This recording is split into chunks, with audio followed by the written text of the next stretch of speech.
Greetings, Patrick here from Eight Questions With, and welcome to the show. It's a beautiful day here in southeastern Michigan. Uh, it's almost 8 o'clock, but our trash guys are still out there uh, pulling our trash cans from our street. Um, yeah, it's they have a lot to do. Uh, so if any noise you hear from outside, that's what that was. It was a trash truck. Well, welcome to the show. Glad you guys are here today. Uh, hey, Anthony, how are you, sir? Again, happy birthday. I'm doing okay. I'm doing okay. I'm ready for tonight's show. We have actress and model and author and singer and all-around Renaissance woman. Mel Heflin will be here with us in about 15 minutes or so. And we have so much to talk about. I'm just letting you know now. Generally, we go about 60 to 75 minutes. I have a feeling we'll probably be going over just a little bit over because there's so much to talk about. I've been wanting to talk to Mel for a while. I saw her when she did an interview on the House of Horrors few years back, and I've been watching her since then. I've seen her in some of her films, Return to Splatter Farm, and yeah, I was like, wow, she's really can do every role. She's got a really interesting look because she is a chameleon. She can do horror, of course, she's a screen queen, but she can also dress up like a medieval. She can do noir.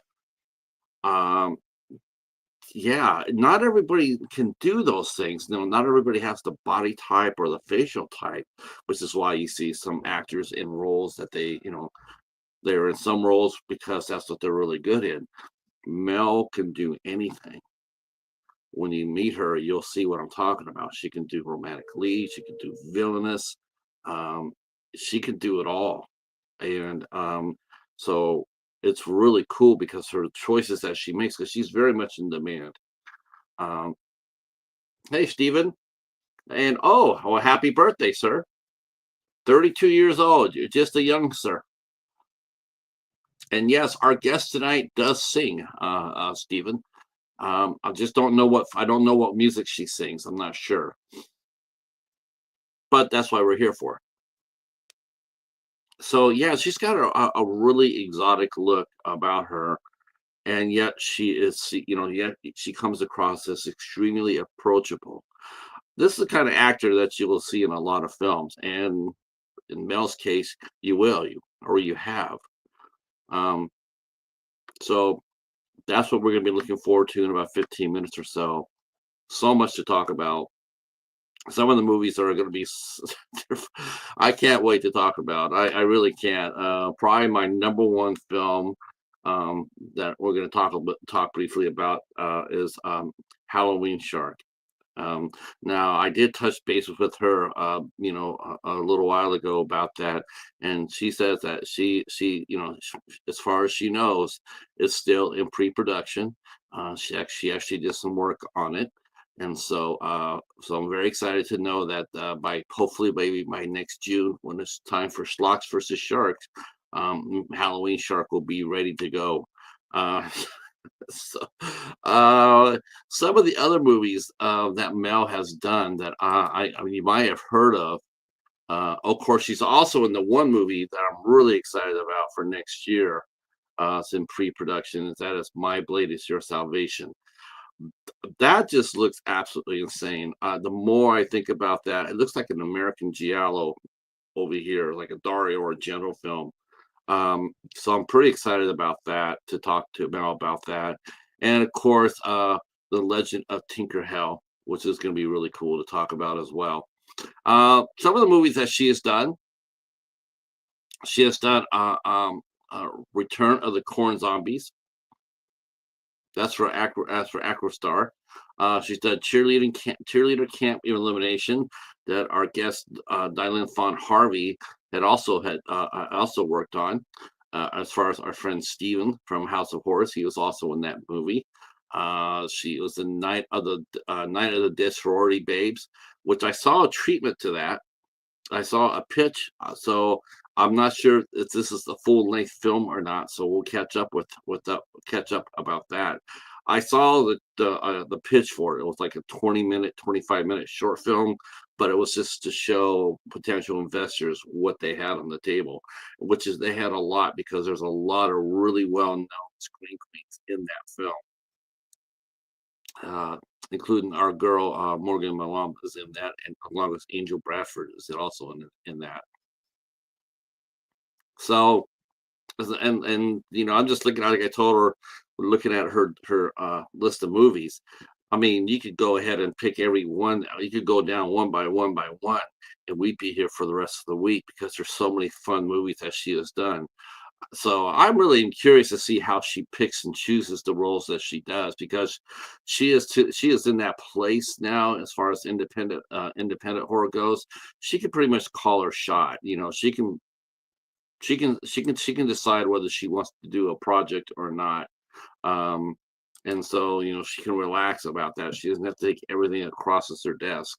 So we're gonna ask her, what about these movies that appeal to her? All right, so September is here and we're making our way. We're still working. Hey Sarah, how are you? Waffles. All right. Hey, Waffles, you got another Facebook yet? Are you gonna start one out? Hopefully you will. Let me know. Get back to me on that, because if so, let me know when you get it made, and so I can send you a friend request. All right. So we are at it. We are adding guests to the calendar even as I speak. Um, okay. Okay. I'll do it that way. Definitely. Um, so next week's gonna be a little busy for us. That's good. That's good. Next Tuesday, the 9th, we'll have film director and screenwriter Michael Cassie will be coming back, and he will be talking about his brand new film, No Tears in Hell. Uh, if you like, if you like your horror, like dark then dark and then darker still, then you'll want to come in and check this out. I watched the film. It's definitely in my top 5 of the year. It's it's a good movie. It's a good movie, but like I had to say last year, and Michael knows this. I've had to say this. But like last year, when I was telling everybody that was here that would hear from me, I was telling you all about the coffee table, but I was putting a disclaimer on that because I think that movie is, it's not for everybody. Not every movie is for everybody. Same thing with No Tears in Hell. If you watch the miniseries Dahmer, if you watch that movie, you're all right. You're fine. You'll be okay. But if you just like your horror more mainstream, more safe, like a Scream or a Halloween, if you like your horror safe, fine. But if you like your horror darker and grittier and based on real life events, then you'll want to check out No Tears in Hell. And we'll be talking with Michael here next Tuesday about it. Wednesday, we have on the 10th, we have a matinee show. I know, during the middle of the week. That's unheard of for us. We don't get those very often, but we are on the 10th. We're going to be talking with actress Erin Michelle Soto, and she'll be here on Wednesday the 10th at 4 p.m. 4 p.m. sharp. And we'll be talking with her, and she's lovely. She's a really nice lady, and really good actress. And she's actually appeared in a movie that I do know about, and she was in Silencer, which is one of my favorite movies, and it's actually how I actually met Mike Ferguson. I met Mike Ferguson through that and through Death Squad. So that'll be really cool. And that's a good movie too. Silencer, that's a really good action movie. Very underrated. Very underrated. Good movie. So she'll be here on the 10th. And then on the 13th, Saturday at 9 p.m., we will be doing a watch party. I'll be joined by my fellow IFC Midnighter, Mary Wilson, and she and I will be watching The Hole. and that was directed by Joe Dante, and it stars Haley Bennett. I know that's a coincidence. I know I like Haley, and I just happen to be watching one of her movies. That's just coincidence. That's all. So me and Mary will be watching. We'll be watching the whole. This will be mine and Mary's second movie that we watched with her because we also covered Swallow on the ISC Midnight Show. We'll be starting at 9 p.m. for that too on the 13th, 9 p.m. The 17th sees us interviewing actor Ken Holmes. He will be here to talk about his career. He's got a fascinating career. Very cool. He's been appeared in many, many big projects, a lot of TV shows. Yeah, and it's a really interesting career. Like I said, I got a chance to look at his body of work, and I'm impressed. And so we'll be talking with him on the 17th. Um, and then on the 21st, I will have to say this because we are traveling. The Midnight Society is on the road.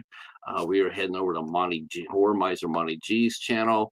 We'll be covering The Witch for A24. That's what the movie Monty picked for us to watch. I think it's a good time to rewatch it. I haven't seen it for a couple of years.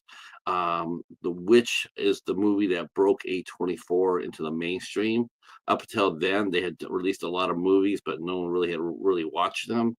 But The Witch came out and broke that. And of course, after The Witch came Hereditary, and you know the rest of that story. So that will be on Monty G's channel. I'll be joined by the Wonder Twins, Mika and Kira, also known as Double Feature Podcast, but we call them the Wonder Twins, and Dale from Dale Movies. So yeah, I think that me and Dale, I just want to throw this out there because if I throw it out there into the world, it'll happen. But he was saying how he'd like Drive by Nicholas Winding Ren. He said it was a really good movie. I personally did not really like that too much, but I did like Faster. And he said, "Well, Faster is good, but it's no Drive." Oh, really? That sounded like a Clash of the Titans. So I'm going to try my best to make that happen, and hopefully we'll get Dale here on the channel for a Clash of the Titans, Drive versus Faster. Seen both movies. Both definitely have their positives to it, but Faster is just that. It's faster. It is. I mean, Drive is sort of like driving a Mercedes, and Faster is driving a Charger. It's they both go fast, but one goes faster. So hopefully we can work on that because I really like to talk about Drive and Faster with Dale. On the 23rd, Tuesday the 23rd, I had my first professional athlete in for 8 Questions with. We'll be talking with pro wrestler Mickey Knuckles, and yeah, I watched some of her work. She is what they call a death match wrestler. If you like wrestling, okay, it's sort of like how No Tears in Hell. Like I just equated No Tears in Hell.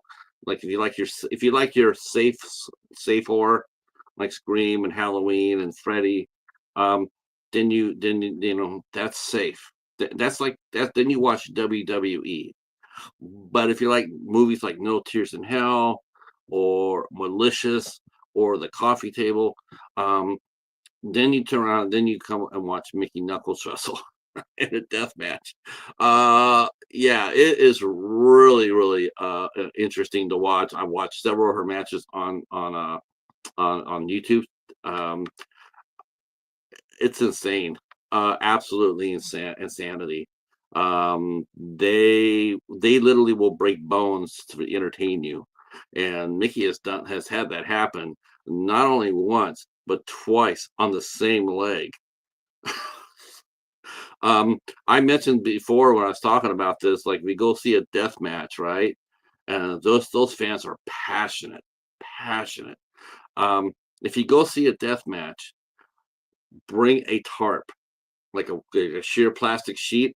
because you're going to want to put it over yourself, because you will, if you're sitting in the first 2, 3 rows, maybe even 4 rows, you will get blood on you. That will happen. Um, so we're going to be talking with Mickey about her career and her new book coming out. And our guest is here, one very, very busy young lady. So please, thank you for being here. And let's go talk to Mel Heflin.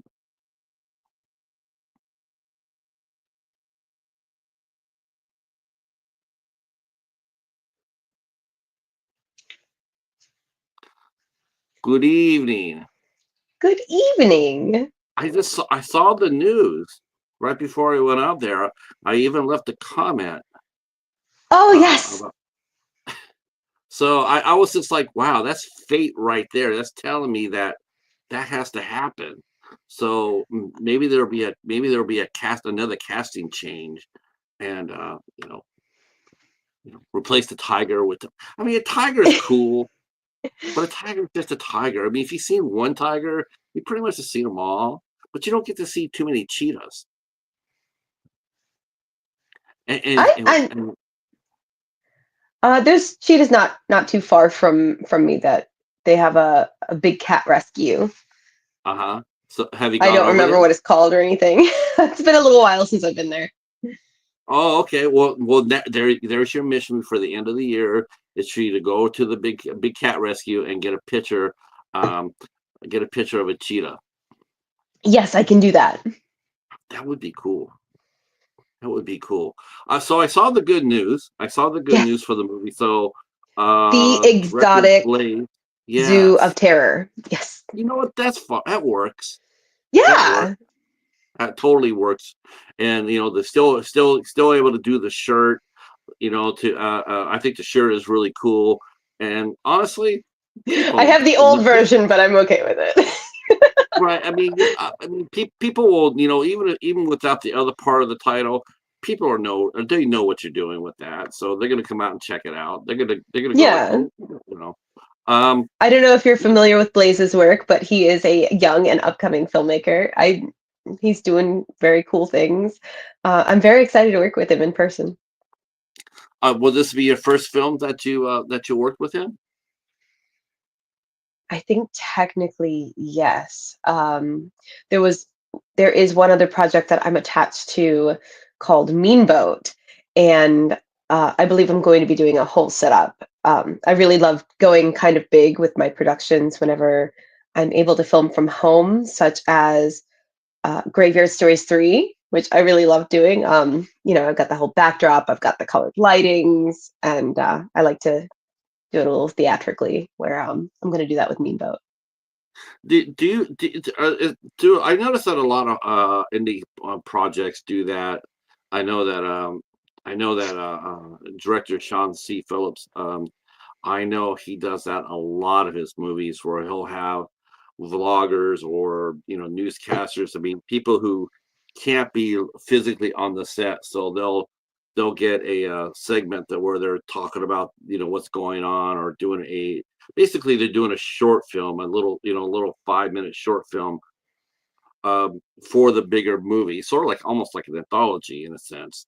Um, is that a rising trend now, where we see more and more productions, in order to save money, they will do segments where you produce your own, basically you act and produce and edit your own segment, and then send it into the director. You see, that's interesting. Um, because I think they came about ever since COVID, because I had only ever done pretty much just audition tapes for, the bigger filmmakers to potentially be flown in for things prior to COVID. And then COVID came about, and I was actually living in Japan at the time, so I assumed my career was over. Little did I know that film from home projects were going to get very, very big very fast. And oh gosh, I was probably doing about one little project a week. Even still, half of which, even though everybody was sitting at home with nothing to do, only about half of those came out, strangely enough. But it's been somewhat of a rising trend for a little while, and that's where it's fickle, because I don't know how much money it saves. I know it saves a production my flight costs and probably feeding me and a place for me to stay. But every now and then, productions will be like, here, you need this wardrobe and you need this backdrop, and here's, a little something extra to get whatever you might need. Um, I don't know, a fog machine, for instance. And I would feel like in some situations it would be cheaper to fly me in and just use their stuff. But I'm totally cool with uh, filming on green screen at home. Yeah, I mean, I could definitely see for the right part. Definitely, I mean, it's I mean, though I think that most fans would agree with me that they much rather see you in person acting, acting in the film. I mean, it'll be to see you doing yourself in your room doing a small part. It's like, yes, you're in the movie, but we want to see you. We want to see Mel. Because I was saying before you got on here, I was describing you as a true chameleon. Oh, There's thank not a you. role. There's not a role that I can't see you playing. Oh, And I thank you can't so say much.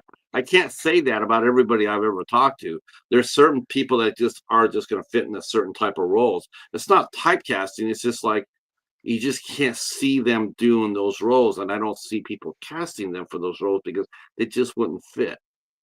I mean, it's just like, yeah, it wouldn't go.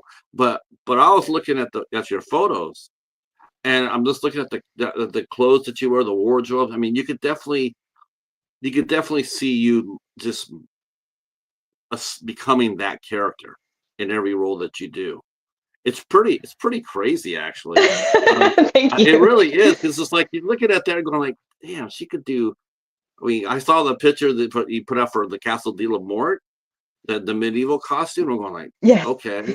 And then the one from the 30s with the Nor, with all the black and the hair up, and I'm going like, gee, holy Oh, cow, yes. yes. So I mean, I know that you could do those roles. Like I said, not everybody can. Not I mean, there's certain people can do certain roles really well, but they can't play Nor or they can't play medieval. I mean, they might try, but they're not going to be. It's just not going to.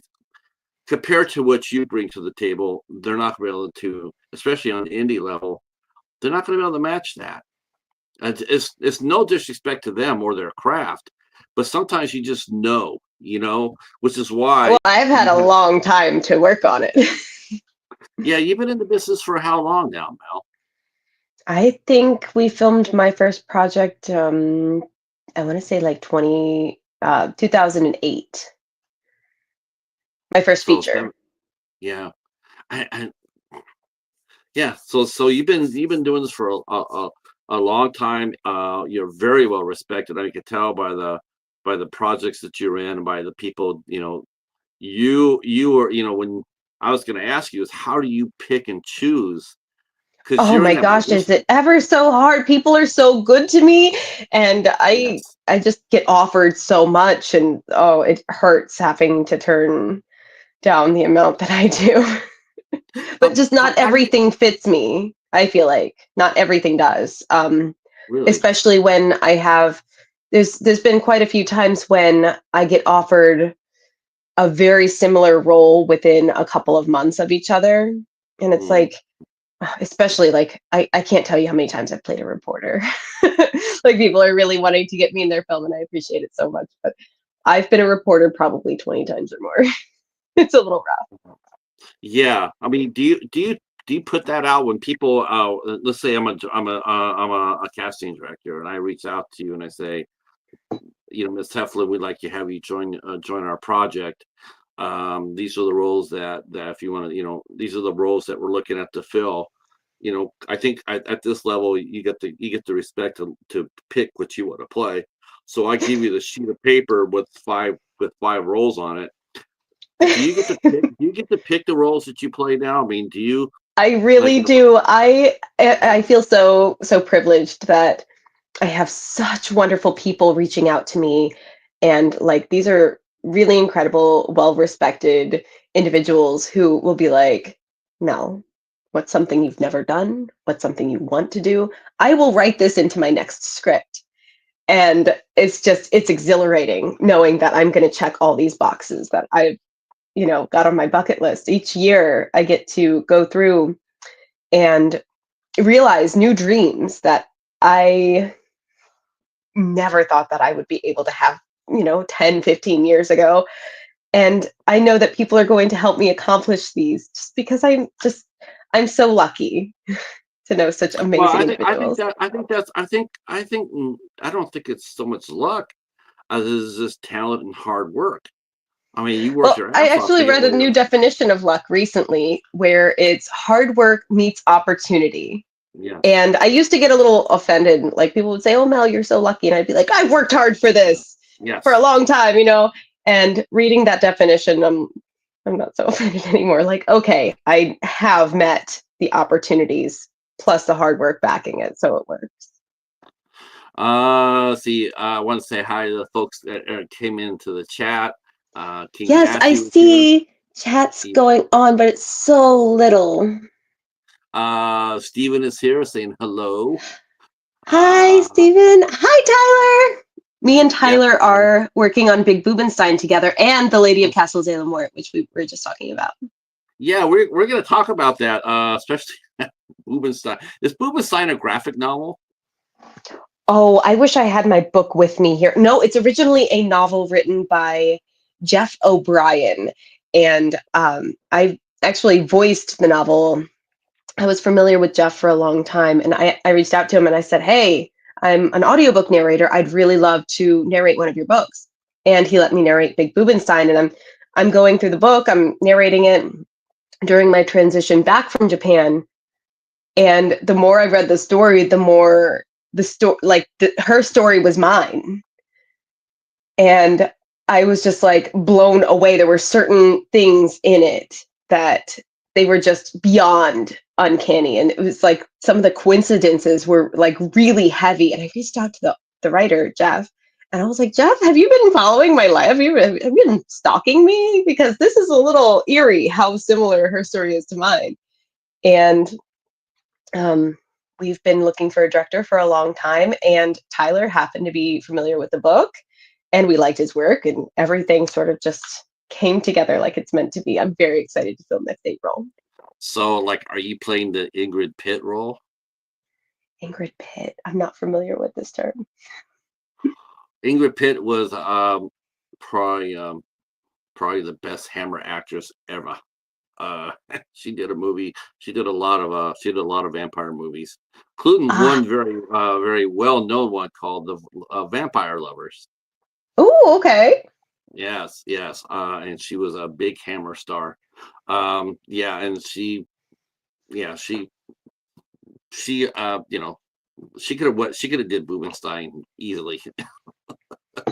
Uh, so you reached out to him and you asked him if you volunteer. No, I didn't. I want to say volunteer, but did you have to audition for that? Do a formal audition for him, so he felt like, okay, this is the person I want reading my book, because audiobooks seem to be getting more and more popular every year. Good. And you know why I think they're getting more popular?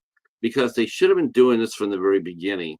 They should have treated audiobooks like radio plays.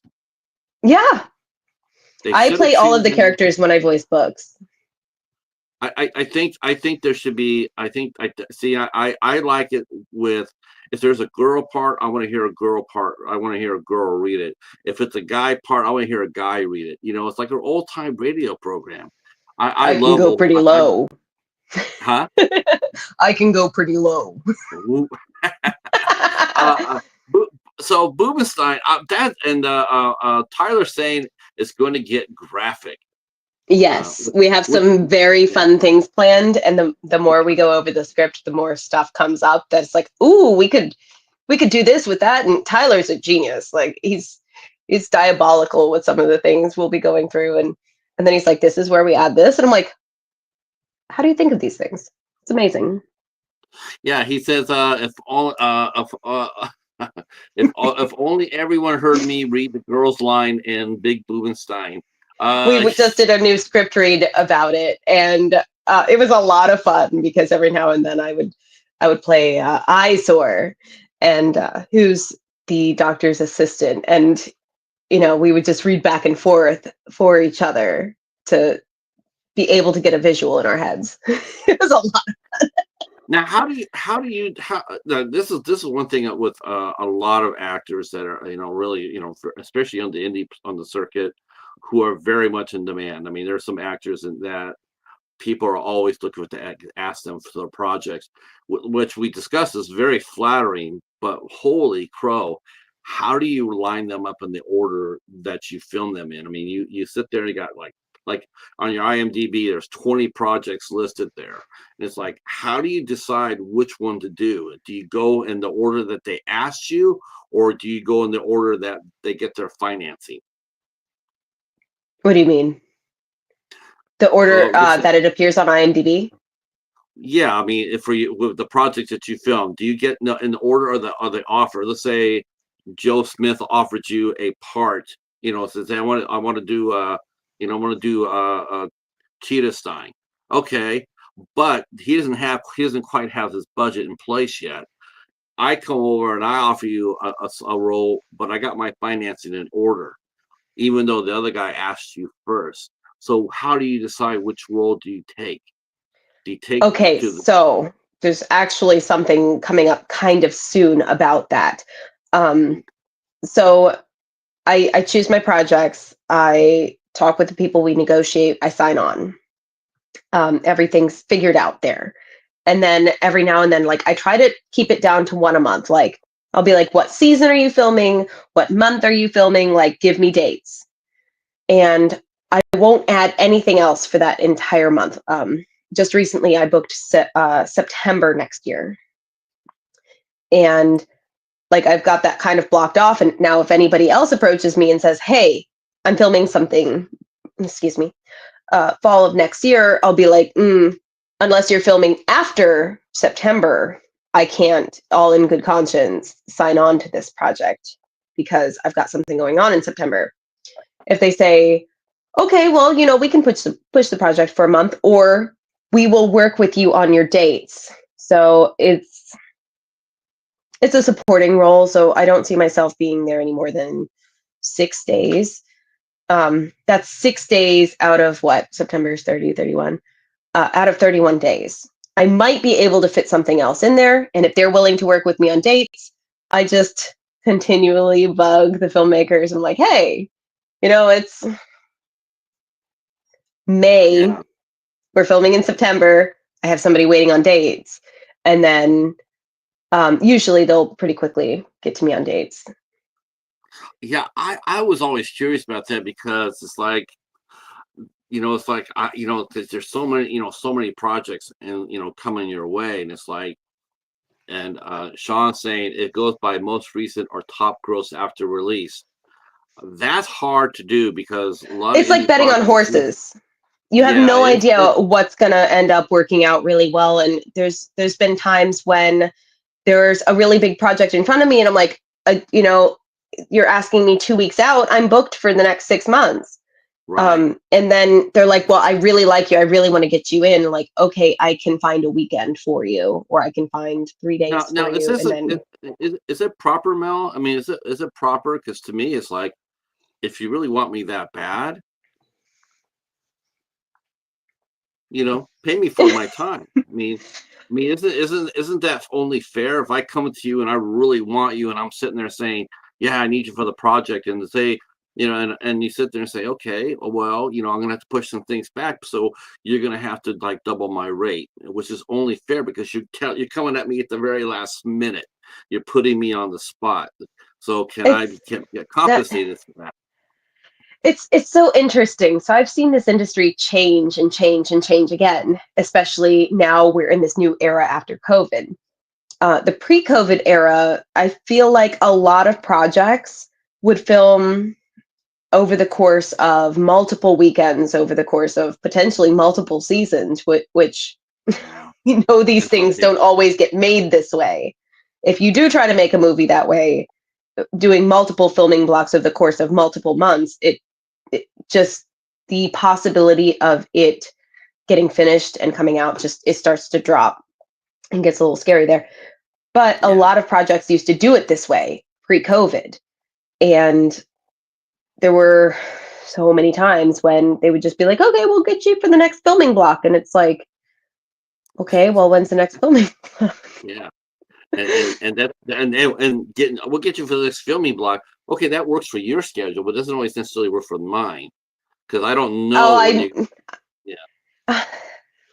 see, Wow. the industry is constantly changing, and I guess I have changed in somewhat of an opposite direction, whereas I don't take as many projects as I used to. I used to tour, and I would jump in my car and I would just go up and down the East Coast, and I would go to Charlotte, North Carolina, and I would be there for a few days shooting with friends. Then I'd go to Southern Virginia for a few days, and then I would work my way up to DC and Baltimore, and then Philadelphia, and maybe back down to Baltimore for a second. It used to be crazy, and I would Yeah. so my schedule was a lot harder to work with, You don't have and to do I'm at that home a now. lot more. I don't have to do that. Oh my No, goodness, you don't have to do that. that No, was rough on no. my body. Yeah. Well, I mean, but now you're in a position now though where you can call your shots pretty much how you want it. It's no longer necessarily, you have to fit into their schedule. They have to fit in your schedule because that's only right because you've earned that for sure. You I'm definitely have very earned. lucky how many people are willing to work with me. Hmm. People are really good to me, and I always appreciate it. Well, I think part of it has to do with the fact that again, you can do any role. I mean, it's like I've talked to plenty of directors and they'll sit there and say, well, we got to replace this person or whatever because they just didn't fit. They look good on tape, but when it came down to actual doing it, this wasn't, um, so now you're known as a screen queen. You've embraced that. I mean, everybody knows Mel Heflin is when you think about Mel Heflin, she's screen queen icon. I mean, she really is. I mean, you you're definitely in the as far as working actresses go on the indie level, you're definitely top 10 for sure. I mean, you really have. I mean, look. I mean, just look at the body of work that you've done, and it seems to getting stronger and stronger. As far as I'm concerned, I see the projects you're doing. It's getting strong. It seems like every role is getting bigger and stronger for you. I Um, appreciate that. Thank you. how does that feel? I mean, because you've done so many when you first started out, you did a lot of, a lot of quick, 2 or 3, 2, 3 days, maybe a day or two, small roles, supporting roles. But as the years have gone by, it's more and more, become you and your acting has become stronger.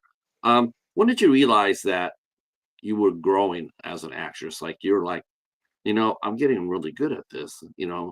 I like where I'm at.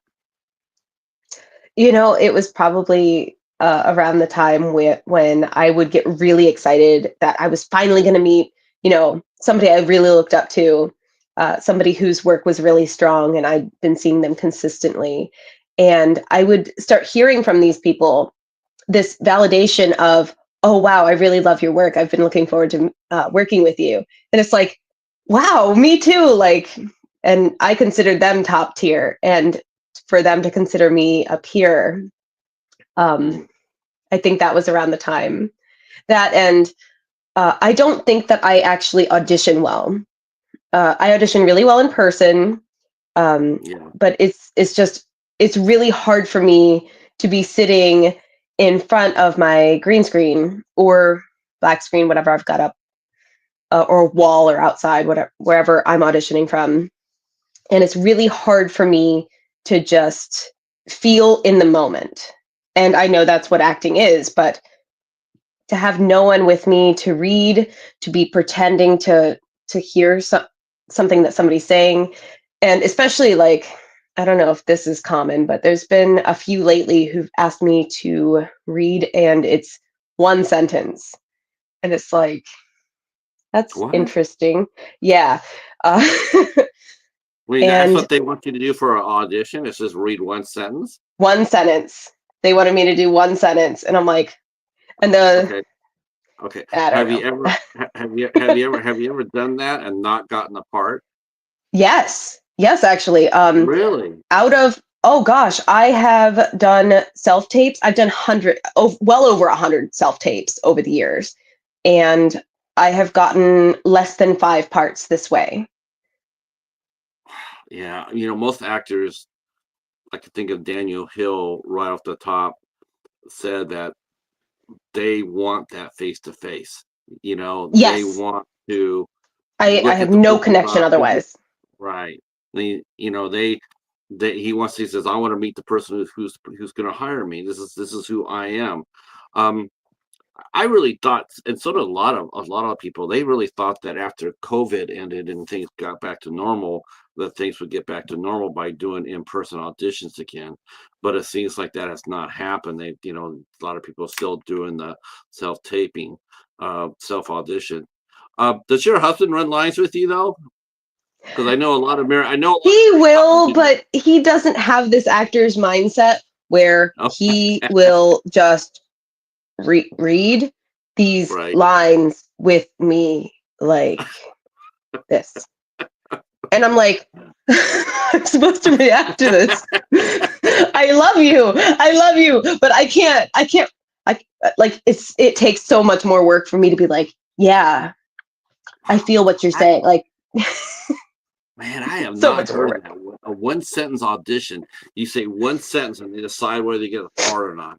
That's, you know Right. what that is? I knew that they were newer filmmakers, and Yeah. it was a little rough. Like they were like putting me through some hoops. I felt like to even get this audition, because were they wanted the multiple things, and then the one sentence thing, No, and uh, and that's I sent it in, and immediately it was less than 5 minutes. They sent me back. Thank you. We've decided to go with another direction. It's like, why did you have me like this? Has been pulling teeth that's over the so last week for to get this audition wow.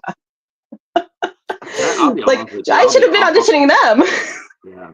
I'll say this because I can, but that's incredibly disrespectful. That's incredibly disrespectful. You trying to tell me wow. That's just not right. Boy, I wouldn't even give them a time of day if they turned around and said, one sentence. I'd be sitting there going like, I'm you a know what? little salty. I really try to submit it and forget Yeah, it, but I'm a little salty that like it yeah, wasn't even 5 minutes. You knew that they were just waiting for my email so that they could yeah. feel good about themselves Why to why why reject did you me. waste my fucking time? Why waste Right. why waste both our times? Luckily, Um, I do a whole bunch of self tapes in one day. a good thing that Tyler doesn't do that. I can tell you No, that. Tyler is Tyler's good to not. me. Yeah, Tyler. Tyler does Tyler. in-person meetings with me. He knows That's what's up. right. That's right. Wow, wow. That's insane. Um, so let's talk a little bit about your early start because I know Okay. that a lot of people may know of you in today's work, but it always hasn't been like that. Um, like when you coming up before, you also have modeled. You're also a singer, a writer. You did the audition book. I mean, you have a tremendous toolkit, actors toolkit, This tremendous. One actually of the I do like to bring a lot to a production. I have some props here that I've actually made. If you'd like to see them. Yes. Is any Excellent. of them from Halloween Shark? Yes, actually. Halloween Shark. Yes. So Oh, is there gonna be a I don't think pentagram you're in the going to show? see much of the inside, but in case there's like, Okay, I saw the pentagram. Show me the pentagram again. I want to see if you have a ward around it. No, never do. They always never do. this is That- my Demon That's Shark that. spell book. Damn, boy, that is cool as hell. Thank you. That is, yeah, and all the writing is that from the movie inside? You have all the writing in there. Is that from the story? Most of those are Japanese symbols. I just needed Oh, to okay. have something so it looked like it was used in case You you got it. catch a Right, glimpse right. of the inside. Man, I And can't. this was the custom Ouija board that I made to actually, you can see the little sharks in there. Uh, man, that movie's got to come out yesterday. And this was auctioned off to a good friend of mine who supports my work on the Indiegogo. Wow. That's cool. Did he get both? Did he get the planchette and the Ouija board? No, I change up the spell book for whatever I'm working on. Okay, man. And then Now you and I were talking this about. was made from denture teeth. This is a for an upcoming film that I'm going to be working on that has to do with cannibal nuns. And this is a rosary. It's a proper rosary. It's got the right amount of Uh-huh. teeth. So these are teeth of my victims. Oh, are you playing the evil nun? Maybe Nice. I've got Now that, and those nuns and evil nuns and evil witches. They do have familiars. Might be. Are you gonna have a familiar? You gonna have a cat? depends on where we film, but I do like to collect kitties. Oh, yeah, me too. As you can tell with the channel name here, half Cheeto will view. So yeah, we're championing cats here. Excellent. Art the Clown is our unofficial mascot here on Eight Questions with. Um, wow, that's fun. Now, the one movie I wanted to talk about, along with Bubenstein and the Lady in Castle de la Mort, there's one movie, and I've already talked a little bit about it, but and I'm really excited for it, and that is My Blade Is Your Salvation. That movie Excellent. sounds like yes, that movie sounds like legitimately like hyped. Um, I'm pretty it, hyped it's about it. Some of the people it's that I get to be working with and some of the scenes, and I've got my wardrobe in the other room, and I'm like, I'm still finding this character, and she's deeper than a lot of the characters. I'm having a really fun time figuring out who Victoria is. That's good. That's good though, right, Mel? Because you like being challenged. I have a feeling. Yes, absolutely. That's what I mean. When you pick your projects, it's no longer like, okay, I'm going to play a reporter again. No, you're No. not doing it. You're looking at going like, okay, I'm the psychiatrist, or I'm the doctor, or I'm the evil wife, or it's something with some serious. I'm the evil nun. You want to put your teeth into into a Yes. role. You want to. So I appreciate that. And Tyler's sitting there I saying that you can tell me everything about your projects. They don't have an NDA. yes. So now I did my blade. recently sign a few of those though. That and I'm Oh, good. they call me the Tom Holland where like you'll see every now and then screen grabs of me being like, let me think about this for a minute. Can I say the thing I want to say? Well, I help out. I help out. I What I do is I tell people if I don't see it in IMDb, if I don't see the project in IMDb, we won't talk about it. That's a So good if I see the practice. yes, if I see it in the IMDb, like Your Blade is My Salvation, I can talk. I'll That ask and we're questions. live, so that's even worse. So there's no like goof up. So if you see me thinking, No. So now, are you a big fan of Giallo pictures? Is Argento like, or Fulci or Mario Bava? Are you a big fan of Italian Giallo movies? you know, I definitely enjoy the ones that I've seen, but I sometimes I struggle with nuance. Like I do read a lot. I probably read around 100 books a year, but this is how dense I am. I have never predicted a killer in a book. Even Oh when my the signs are like blaringly obvious. Um oh gosh, like there's been a couple of books that I have voiced where I should have read it prior to voicing it, but I'm voicing along as I'm reading, and you have to do the killer's voice on occasion, and then I have to go goodness. back and re-record Right. based on the voice I used for those characters. The nuance gets lost on me. I appreciate them. I love them.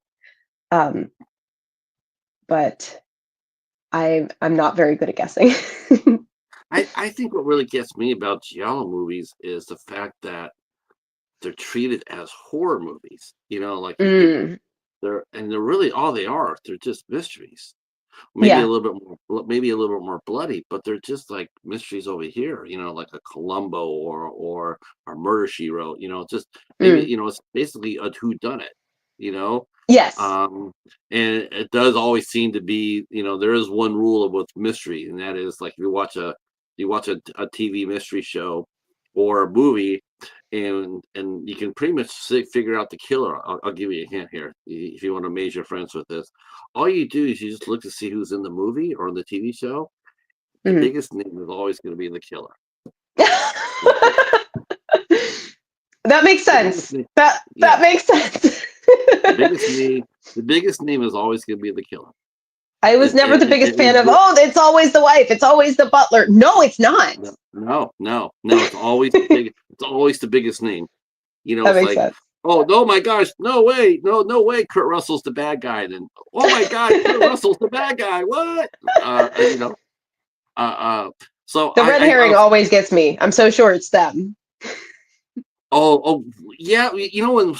Okay, so I'm pretty good at that. Right. I watch a lot of TV shows, and I was always be able to always get the killer. My mom was a big mystery fan too, so we'd be sitting there, we waiting for the usual, for the usual suspect to get arrested. Like. But I got to tell you, there's you're gonna laugh at this, but this is true. But there's a series of movies that have been coming out where I've been watching them and they have fooled me with the killer. There's Oh, okay. So you're right along yeah, with me then. and it's happened a little bit more. It's what's really funny is who makes the movies. It's not your usual suspects. It's Hallmark. Oh. They do mystery movies, and I swear to God, about I'm wrong about 50% of the time when it comes down to who the killer is.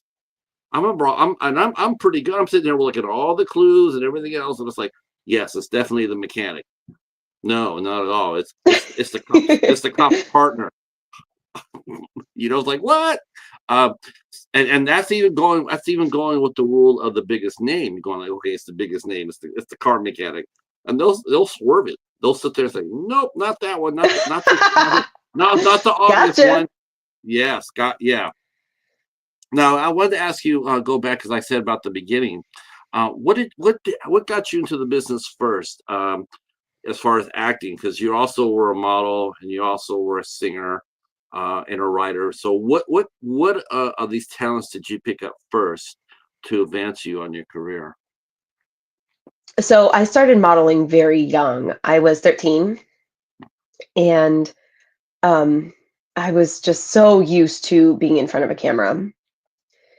And I was invited by a model friend of mine to come audition for Scarlet Rain, and I gave that my audition. I gave that audition my all, and uh, you know, it's not unknown that I was homeless at the time, and they gave me a place to sleep and three square meals, and I was like, I am living the dream. uh, I wasn't working at my regular job. I was taking days off to go film, and like it was just this beautiful time with everybody being so supportive in between scenes. And I was watching all the scenes that I wasn't in. I was like, this is amazing. And all these people were very experienced actors. Why are you watching? Like, go relax somewhere. And I'm like, this is exhilarating. What are you talking about? This is like magic seeing everybody work together like this. And it made it really easy to add these things onto my tours whenever I was modeling, and it just rapid fire from there. So I would just go film a little something, and I would actually occasionally um, have a movie shoot, and I would book a modeling tour in surrounding cities around the shoot so that it would offset some of the funds to make it easier to do. Now, how old were you again when that happened to you when you were homeless? Oh, I was young, but I was on and off homeless when I was pretty young until I was about 19, 20 years old. So was it so much your parents just were so adamant against the career? I mean, we talked That to is a several very people. long, sad story. Yeah. I know a lot of that's one of the questions I ask because I'm always curious, and there's been parents who who support their kids. There are some that sit there and say, "Are you really sure you want to do this?" But well, if you're going to do this, go get a degree first and have that to fall back on. Um, and some just weren't. They just they were like, not less, like they were dedicated to the craft for a year. If they were still passionate for a year, then a lot of times they would throw their weight behind it. But that's everybody else's individual story. But My mom was very but supportive, but she was not in control. right. So the modeling was did you have any good stories about modeling? Did people take good care of you, or did you notice You that it was know, a little bit it was hereditary? as funny as that is, so I mentioned that my mom was very supportive, but not in control. Oh gosh, I would make friends with some of these. I say older women; they were probably my age now, but I would bring them along with me, and I would pay them to sign a parent release because the agency didn't know the difference. I'm showing up with an adult who's signing a paper that says that I have. You can't get away with this in nowadays. Um, Mhm. but this was, gosh, this was early 2000s, like late 90s, early 2000s, and these these women, was paying them to drive me to these places and sign off that I'm allowed to do this runway show or whatever, this photo shoot, and I they were very, very tame stuff. I was underage, of course, but Right. it was it was exhilarating. I thought I was on top of the world. I felt like I owned the place, being able to get away with some of these things. Well, you mentioned earlier about Japan. You were living in Japan. Did you do modeling in Japan as well? Oh gosh, I wish. A good friend of mine owns an agency out that way, Catwalk Enterprises, and I I don't talk to her that much because our daytime is their nighttime, and we didn't hook up until right at the very end of our tour over there. But I did one other photo shoot, and that was in Kyoto, and I had a lot of fun with that. That was such a lovely day, and Yeah. I can. Now, and I'll did you post pick? a. Hmm? I thought- Is that where you picked up your writing too when you were going up and down and doing the modeling? Were you keeping is that when you started writing? Did you keep a journal when you were younger? I didn't, and I probably should have. I'm kind of glad not everything was on the internet like it used to be. I still have some film negatives from some of my agency stuff from when I was underage. But for so long they told us that the internet is forever, and nobody told me anything about file degradation. These files have compressed over the years and are like yay big these days. And some of the catalogs I worked on, I figured it was going to be around forever, so I didn't really save things like I do now. The files I keep are very different these days. Right, right. I still have some, just not nearly what I should. Is there room now in your career? I mean, do you still model on the side for it? Because I would still think that you still be very much in demand. I mean, and for that. Are you okay? Need a minute? Yeah, I have allergies. Oh, okay, okay. It's perpetual. Not allergic to cats, right? I am. No. I know. I know. My face will swell. And my cat actually, I have two. The one Uh-huh. gets in the shower with me, and I'm like, okay, let's rinse all the allergies off you, honey. You know, you Into know, the you know shower they with do me. that. You know they do that on purpose, right? They app. They've got It was to. fun. So my wife, was she worked at a department store, and she had there was a couple there, a gay couple, really nice guys, super nice, sweet as hell, and she invited them over for lunch, and the one saying, I'm allergic. I'm allergic. And so it's just, well, our cats, they don't, they're very aloof. So he comes over to our house and sits down on the couch, and our aloof cats will decide to walk over and introduce themselves. So they come up, they rub on him and stuff like that. And he's like, "Oh my god!" I'm going like, I said, hold on, let me allow us to save you. If you ever not want this to happen, what you do is cats know when you're scared. They will see that you avoid them. When you do that, you're sending the message to them that they're dominant, which is why they'll come and invade your space. So what you do is when you walk in the house and you see a cat, you pet him. You go over there, pet him on the head, say, "Hi, how are you?" And he'll never bother you. And like 6 weeks later, my wife comes home and she's got this gift basket. It's from them. And they're going like, "We have used that technique ever since he told us about it, and nobody's cats come up to us after I say hello to it at the door." It's like, I wish I had known this forever ago. Aw. Uh, yeah. So you're modeling, and then not necessarily writing a journal per se, not yet, but then you started writing when you got older. Um, now now here you are, you're acting first, and then you're modeling first, then you start acting. Um, Yes. what was the first time for you on set? I mean, I know you mentioned, you walked on set, you got a chance to read for a part. What was your? I mean, you were excited to be there, but what was it like? I mean, was everybody helpful all the time, or was that always has that always been for you, Mel? Where people have been supportive of you, or have there been bumps in the road where maybe there's maybe a director's not, you and the director weren't seeing things the same way? How did you handle how did you handle things like that? Oh gosh. So we're always changing and evolving. And it's just these days I try really hard to go into everything as, if I'm butting heads with somebody, it's because there is a communication issue. Because I come from everything with a place of love Hmm. and understanding. And if somebody is coming at me with this vibration and I'm vibrating this way and we're just not getting it, then just there is some sort of miscommunication, and this still happens. It feels like, you know, Mercury's drinking Gatorade and stuff. Um, it's just communication issues.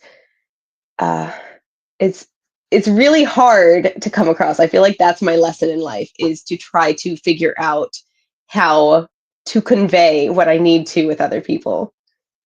I feel like that's the whole lesson of my whole life. And you know, there was this one film that I worked on. It was pre-COVID, because that's how we label things these days.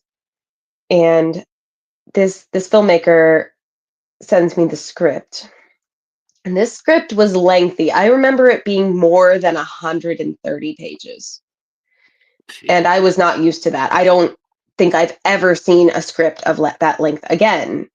And they had never made a project before, but I'm open to working with everybody, especially when they're willing to take my experience into account. I told them it was very lengthy.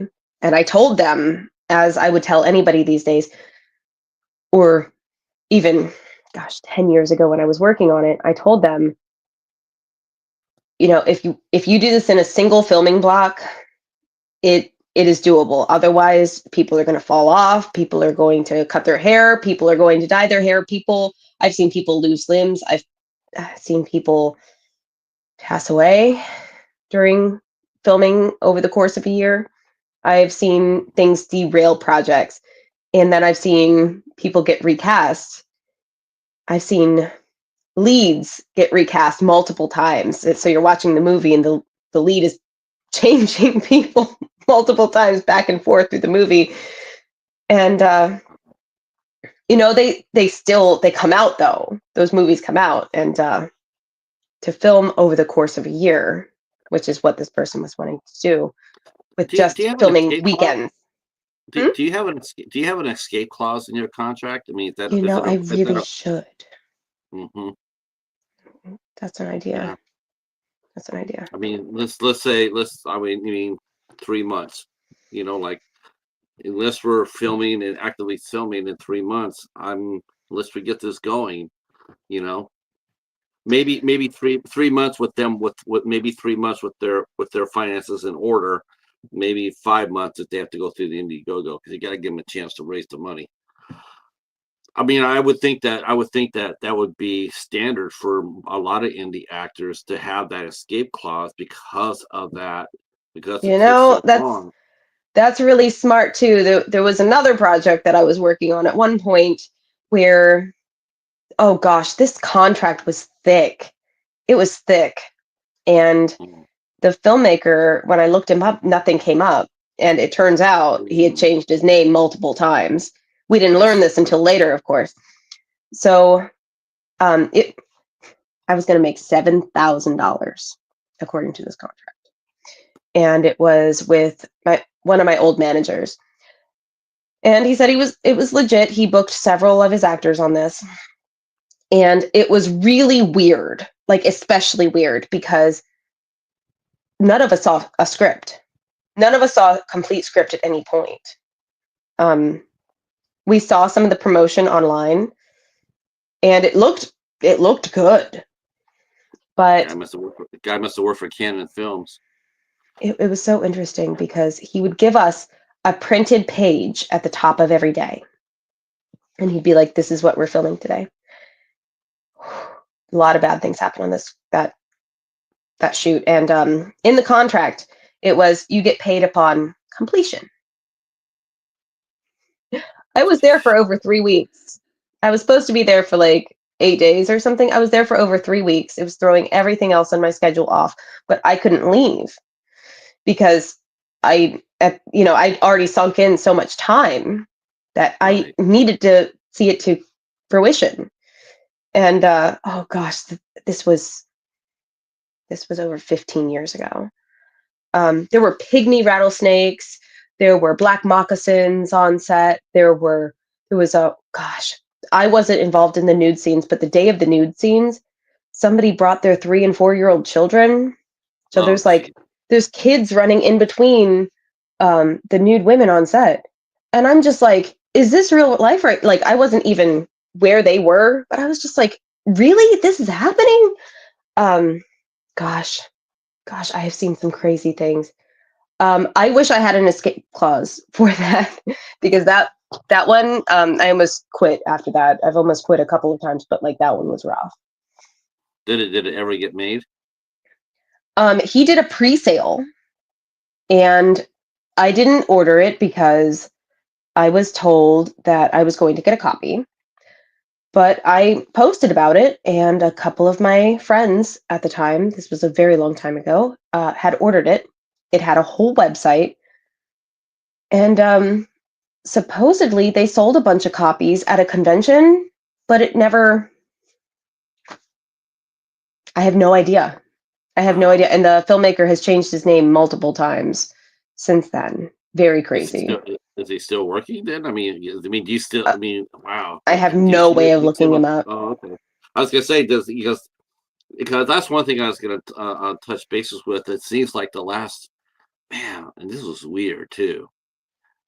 It just seems like the last month or so. I mean, I've always admired the indie film scene for staying together. Watching out each other's backs and everything else. But it seems like within the last month, it's a whole different dynamic. There is a It's lot of ever changing. yes. I'm not for the good. I mean, I seen It goes back some. and forth. It's really. I'm looking at that and like, man, that's some serious weirdness out there. And do you feel as an independent, working woman actress, do you feel like you're treated fairly on all your sets? I mean, do you still run across, the know-it-all or trouble on set? I mean, that happened to you 17 years ago, but now, or do you find that the directors know that they're dealing with you and they're going to do whatever it takes to make sure you're happy? Or do you still find yourself, on rough sets?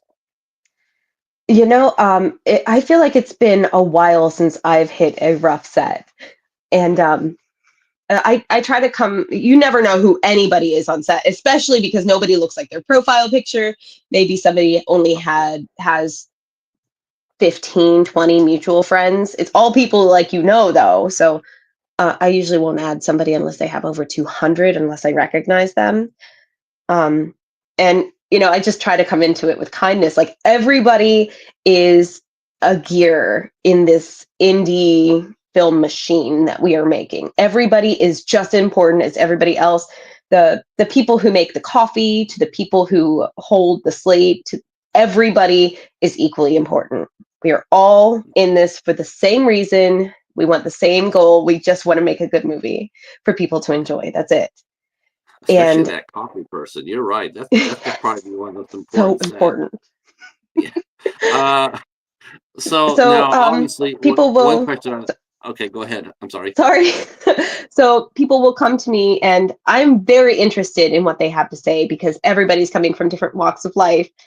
And every now and then somebody will really get going, and I'm like, they're talking more and more, and like they're talking themselves up, and I'm like, yeah, okay, yeah, oh wow, you make music, okay, cool, cool, tell me more. And then they're like really like building this whole story.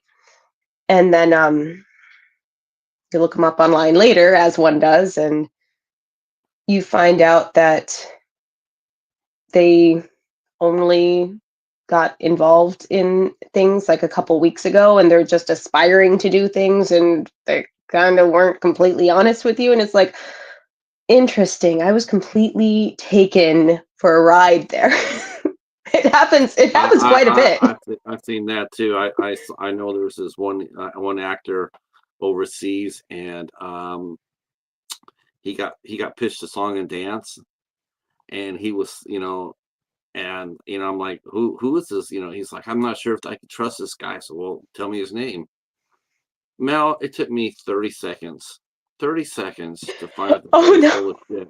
All you had to do is just look at his IMDb page and you go like, yeah, this guy's full of shit. It's like just Oh goodness. it was so obvious. I'm going like, why didn't you look at the IMDb page? Who would have told you it was full of shit.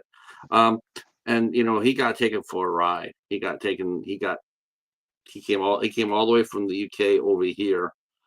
I mean, he basically came to slave labor for this guy.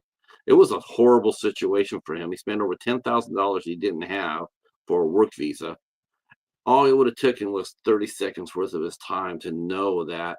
But people they really want to believe, they really want to be a part of it. And I think sometimes they'll put those blinders on, and they won't look for all the red flags. They'll just put the blinders on and just go straight to what they think is right. Um, Sean saying, Tyler saying, and just so everyone knows, seeing Mel with her own table at a convention is one of the coolest things ever. Yes, well, that's because let's touch upon that for a second, because you got to go to Gross Fest. I was so happy to go to Gross Fest. Everybody was amazing. I I love had Gross this Fest. like steady stream of wonderful fans coming to meet me, telling which movie of mine was their favorite, and I'm just like really enwrapped in everybody's stories, and everybody was, oh gosh, that That it looks was a so much dream. fun. Tim and Tom Gross are just absolutely amazing. They're the Um, best. They really are. I was just like, they're keeping the prices affordable for families and fans. They're stressing independent film. Vendors make money. Now, not every Yes. vendor can say that can they go to conventions, but I wish their every vendors, con was like that one. yeah, and Conventions take note. yeah. And the thing about it was is like when we came back from COVID. I really thought that the first thing the convention should do when they came back from COVID and we opened up again, was lower your damn price. Lower the price. Look, just because you want to get people back in. And they did the opposite. And now when I hear people, during the summer season, during convention season, it used to be like so excited to go to conventions. I'm so excited to go to Horrorhound. I'm so excited to go to Texas Frightmare. Now I hear people saying it's so expensive. I can't go. Hmm. It's just it's like, and the conventions are stone deaf. They're stone Yep. cold deaf. They're not reading the room at all. All they know Mm-mm. is like, we'll get a bigger celebrity in here and we'll charge more money. And people are instead of walking out with bags of goodies, they might come and maybe get a couple of items, but that's all it. You see people do haul videos. This is what I got at the convention. I got a ticket stub. That's what they got. I'm completely even pre-COVID, things were starting to go downhill where these conventions were starting to charge more and they were getting these bigger guests. And then whenever you have these bigger guests at the conventions, any of the independent people are not going to make money. I no, remember I was having to like be a salesman. The convention was so slow and dead in the artist alley where I used to be. And I'd be like, hey, want to check out some new horror movies? And like I remember people just like, that's not what I'm looking for. Like super rude about it. Like, oh, okay, you don't like independent. You're here to see Adam West, or you're here just to see, um, Stan you Lee. know, yes, exactly. And it's nothing against those celebrities; they're wonderful.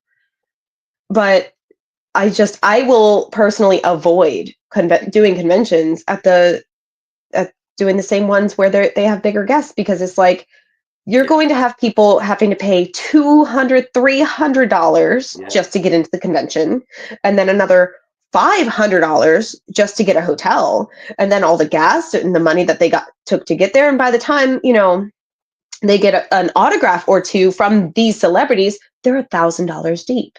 They're not going yeah. to want to spend $25 for a DVD from me. Right, right. Absolutely right. Um, Tyler says a best vendor snacks ever at Gross Fest. Oh my I, gosh. I heard the food was really good. I heard the There food were was these really good. cookies. Huh? These cookies. There were these Uh, this vendor had these cookies. uh-huh. Like that. Did you contact them and say I'm willing to be a spokesperson? That's dangerous. Now, I guess I'm going to ask you the one question because I'm sure you've been asked this too. Um, I don't know your stance. I don't know your stance, Oh. so this will be Oh no, completely don't get honest. political with me. Just kidding. No, no, no, no, no. How long was it before the first time that you got asked to do nude scenes as the into Oh, as I did that for my first film. you got they asked you for your first film to do a. Yeah. I knew what I was signing up for when I auditioned. Oh, it was okay. They told you Yeah. you were Yeah. okay. So you They're like, okay. you're gonna have to be nude. I'm like, I'm a nude model, whatever. And fine art. I did a lot of fine art. I posed for a lot of colleges. Art house. Okay. Yeah. No, I did not. I didn't know. So that's why I was asking because I was saying, No worries. how I'm did you handle extremely comfortable. what? Um, they were very professional. It was a very closed set.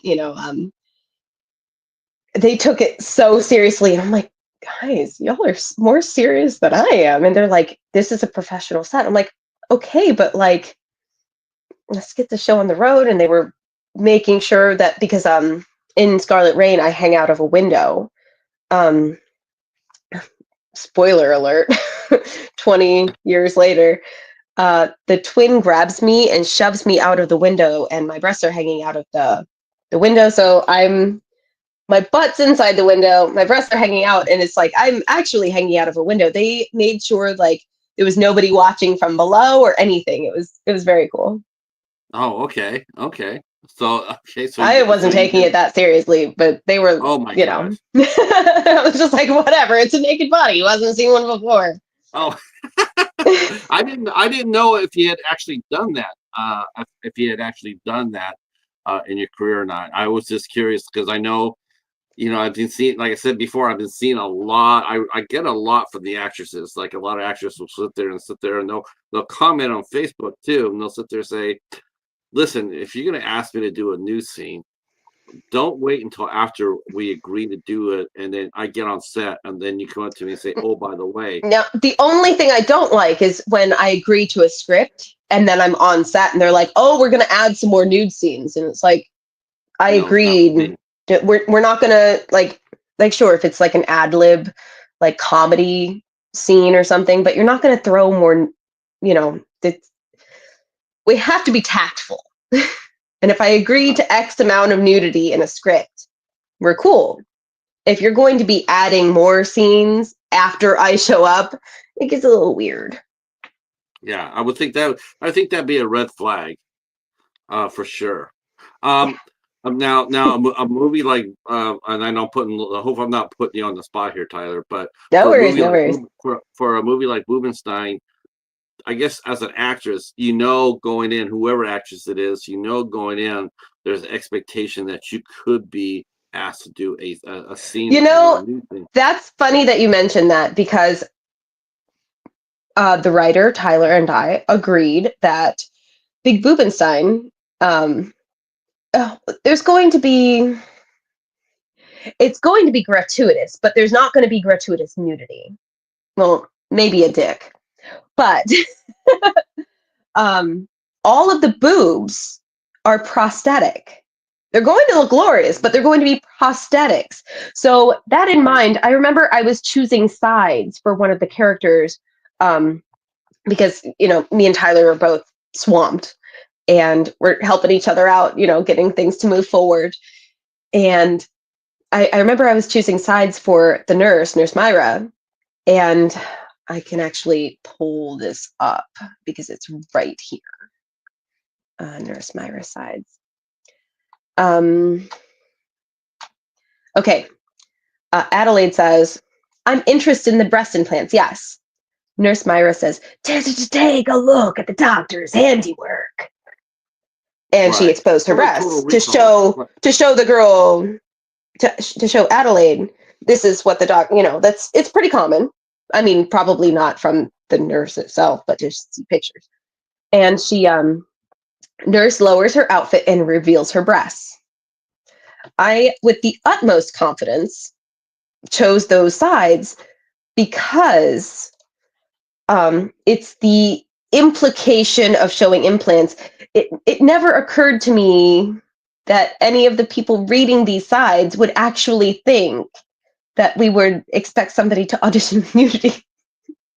I just because we were so confident in it, like, oh yeah, we're not, we don't need any nudity. We're going to Right. use prosthetics. I just assumed everybody knew because toddler brain, I guess. And there were there were a couple of actresses that were pretty offended with us, like, how dare you want to see my boobs? Like, whoa, Yeah. Yeah. because there's been a couple of sets that I've been on where things such as like, okay, you buy an actress an outfit and you're like, this is going to get covered in blood. It's in the script that she gets covered in blood. The production bought her an outfit so that she doesn't ruin her stuff. And then it comes time to get covered in blood, and the actress says, I really like this outfit. I'm not going to be getting covered in blood today. Well, What? you're not gonna really. So I guess that was going through my mind more than the boobs are prosthetic. Everyone should know that. I don't know. I think that's gonna This be. is why I I am think not in charge of that these things. actually that has sort of like a Total Recall vibe to it. I like it. Where the girl on Mars, and she opened up and she had, obviously, the prosthetic, the three, with the one with three boobs. Yes, You know what? I dig it. It's implied nudity without the actress having to do the scene nude. I think that's it's great. going to be funny. It's going to be raunchy. It's going to be over the top. It's going to be a lot of fun, even though there's no real boobs. Um, I like it. I think it'll be. I think it'll be very, very fun. And you got some other great films coming up too, and I Yes, definitely want to let's talk talk to you about about them. them. Yes. Okay. So first of all, I already know you did the Night of the Dead Sorority Babes. You did that. Now, did that actually get made into a full length film? Because I saw the pitch. Yeah, it's on Tubi. Oh, okay. It's okay. I saw the 25-minute film, the pitch film. I saw that, but I didn't know if it ever got got financed and got released.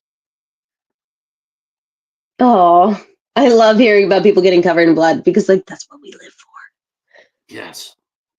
Um, the lady. Now, is this going to be sort of like the lady in Castle de la Mort? Is this going to be like the Catherine Bathory? The one, the lady who believed that she could only stay young by the blood of virgins.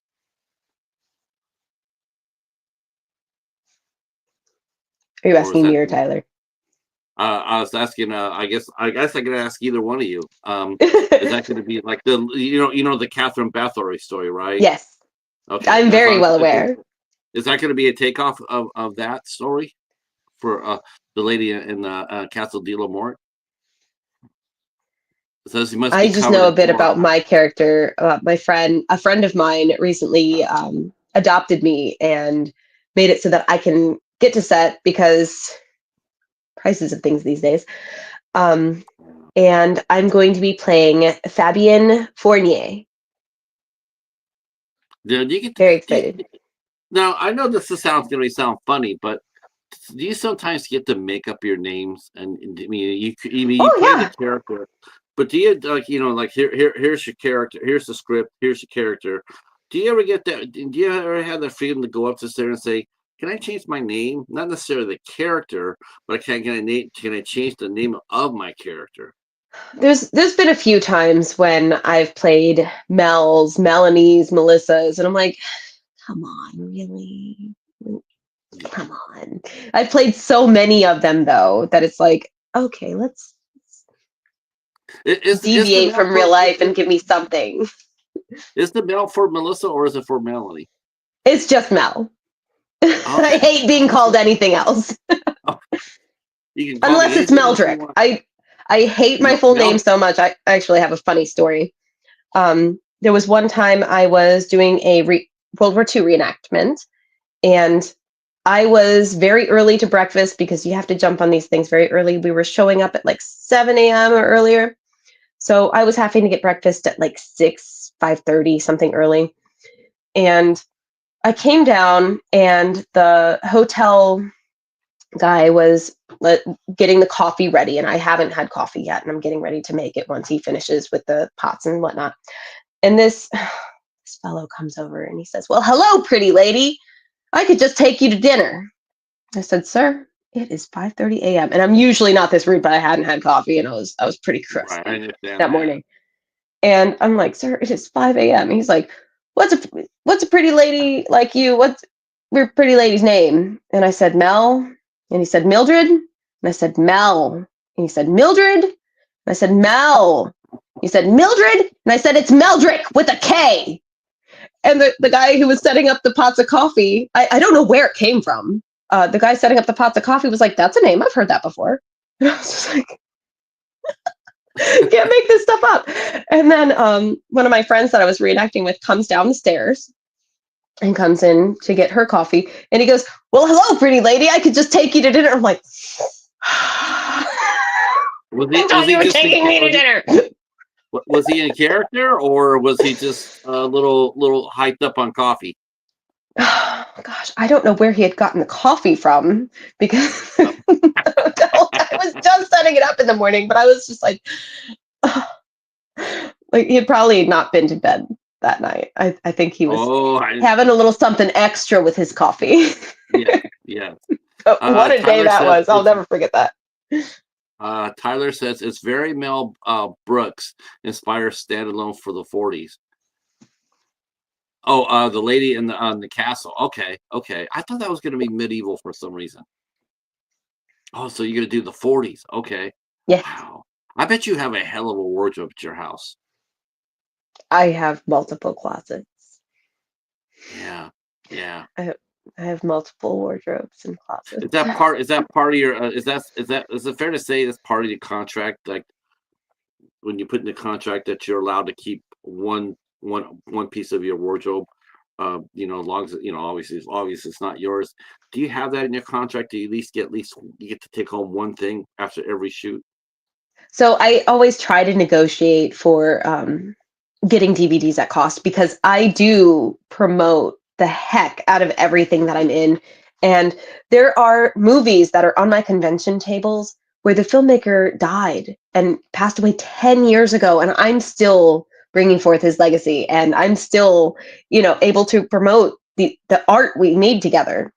And that's what these people get when they hire me. I'm gonna, make a prop if the script calls for it. I'm really going to dig into developing a character and keeping secrets with this character. I agree with you. And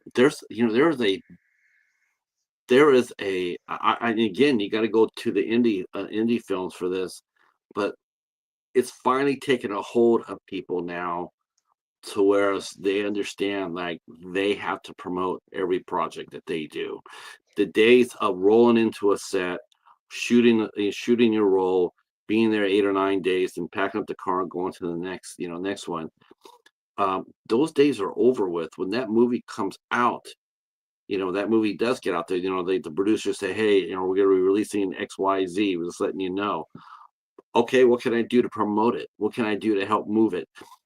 The days of doing doing the movie, collecting your paycheck, then moving on to the next one, and not giving the movie you did a second thought. Those days are over. And I'm It's so so much. glad for it. It's too competitive out there now because there's so many movies, independent movies that are coming out. They're all competing for basically the same audience, and so they're fighting for it, and it's like if you just go in there and you just like, okay, I put out a movie, now I'm going to go do something else. Your movie's going to die. Your movie's not Yeah. going to go anywhere. Your role, no one's going to see you. No, I mean and I'm not just selling a movie. Okay, I got this distribution. Okay, but that's not enough. And I No. notice that you do very much promote your projects big. You've There's a got there's to. I've never understood over the years. I would see so many people that were my peers and people that I was working with, and they would get cast in films, but they would never post about their stuff. Their Facebook, they wouldn't have posted anything in weeks. And I would know that they'd worked on multiple projects in that time. And it was just so confusing to me how they would keep going. And theater plays and and everything. and the thing is, and again, again, this is what I've seen, and in the 3 years of doing this, it's the women that promote the movies.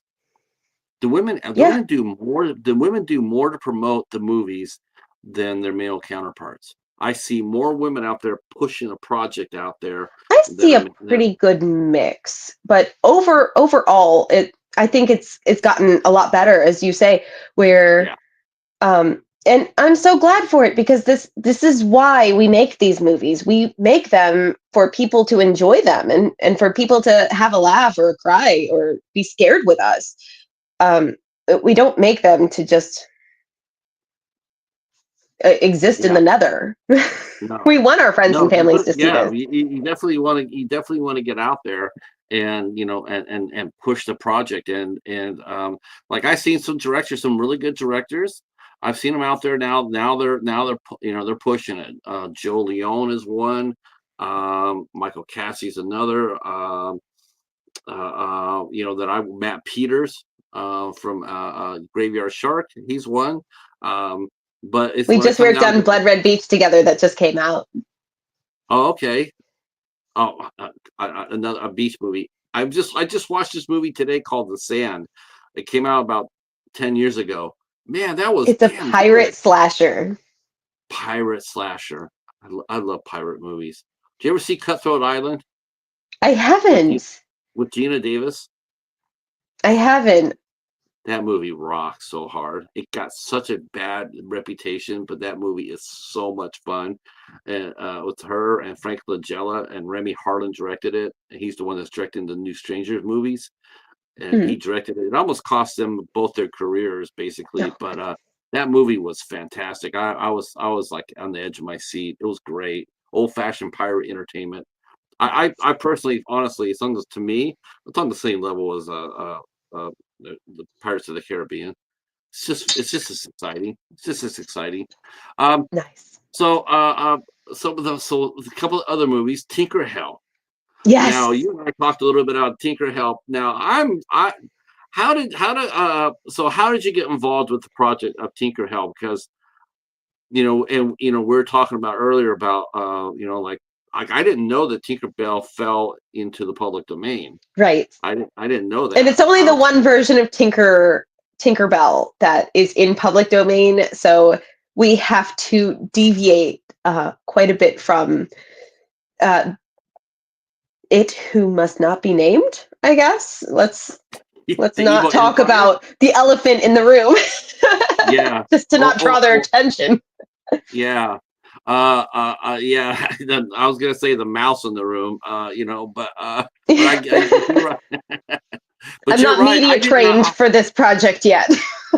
I was not aware of that. I knew that Winnie the Pooh and Popeye had been released because I've been seeing a lot of Popeye movies. I've seen Winnie the Pooh, Blood and Honey, Yes, that and was good. and I saw Piglet. Oh, Piglet I was haven't really seen it yet. that was it's a badass movie. I love that movie. To tell you the truth. Um, so I know they're out there. I know they're out there. Um, so how did you get involved with Tinker Hell? So it's by Acrostar, who is amazing to work with. Oh Yeah. gosh, the same people that did Night of the Dead Sorority Babes. And then moving on to, I just worked with them last year, almost exactly a year ago, like this week, that we did Return of the Corn Zombies, and they're making Perfect Soul right now. And I believe their next project is The Legend of Tinker Hell, which we are Okay. going to start funding on September 19th. So in just a little over 2 weeks, and you can actually go to it's in my link tree, The Legend of Tinker Hell. I want to say .com. It's in my link tree. It's there. Okay.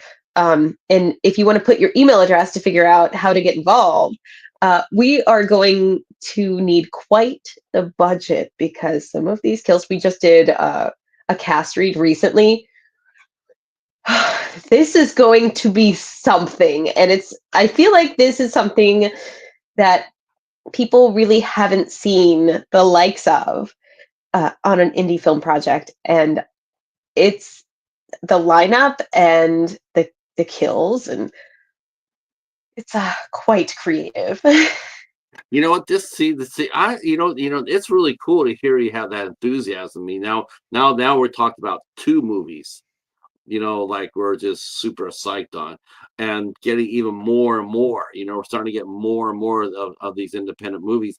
That you're getting excited for. There's no longer just that. Like I had one guy who was in my group, and I loved the guy to death. Lee Payne. Shout out to Lee Payne.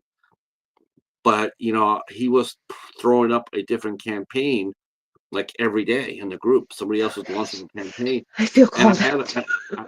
I had to go to him and say, listen, I love the energy, I love the enthusiasm, but what you're doing is you're going to burn everybody in this group out. You're going to burn them out because all they're seeing is they're being asked to put money into it. People like this is not happening like that. So what you need to do is pick your poison. Try to find the best possible movie. Like the biggest names. That helps. If you want to, if you want to get an Indiegogo, like the Mahal brothers, they did the same thing. The bigger names they put on their projects, the more money they got. They're pulling 40, 50, $60,000 for their Indiegogos, and because they were able to get big names. Now, I'm not saying every project needs that because I don't. I don't believe that. In fact, I think that's an No, aberration.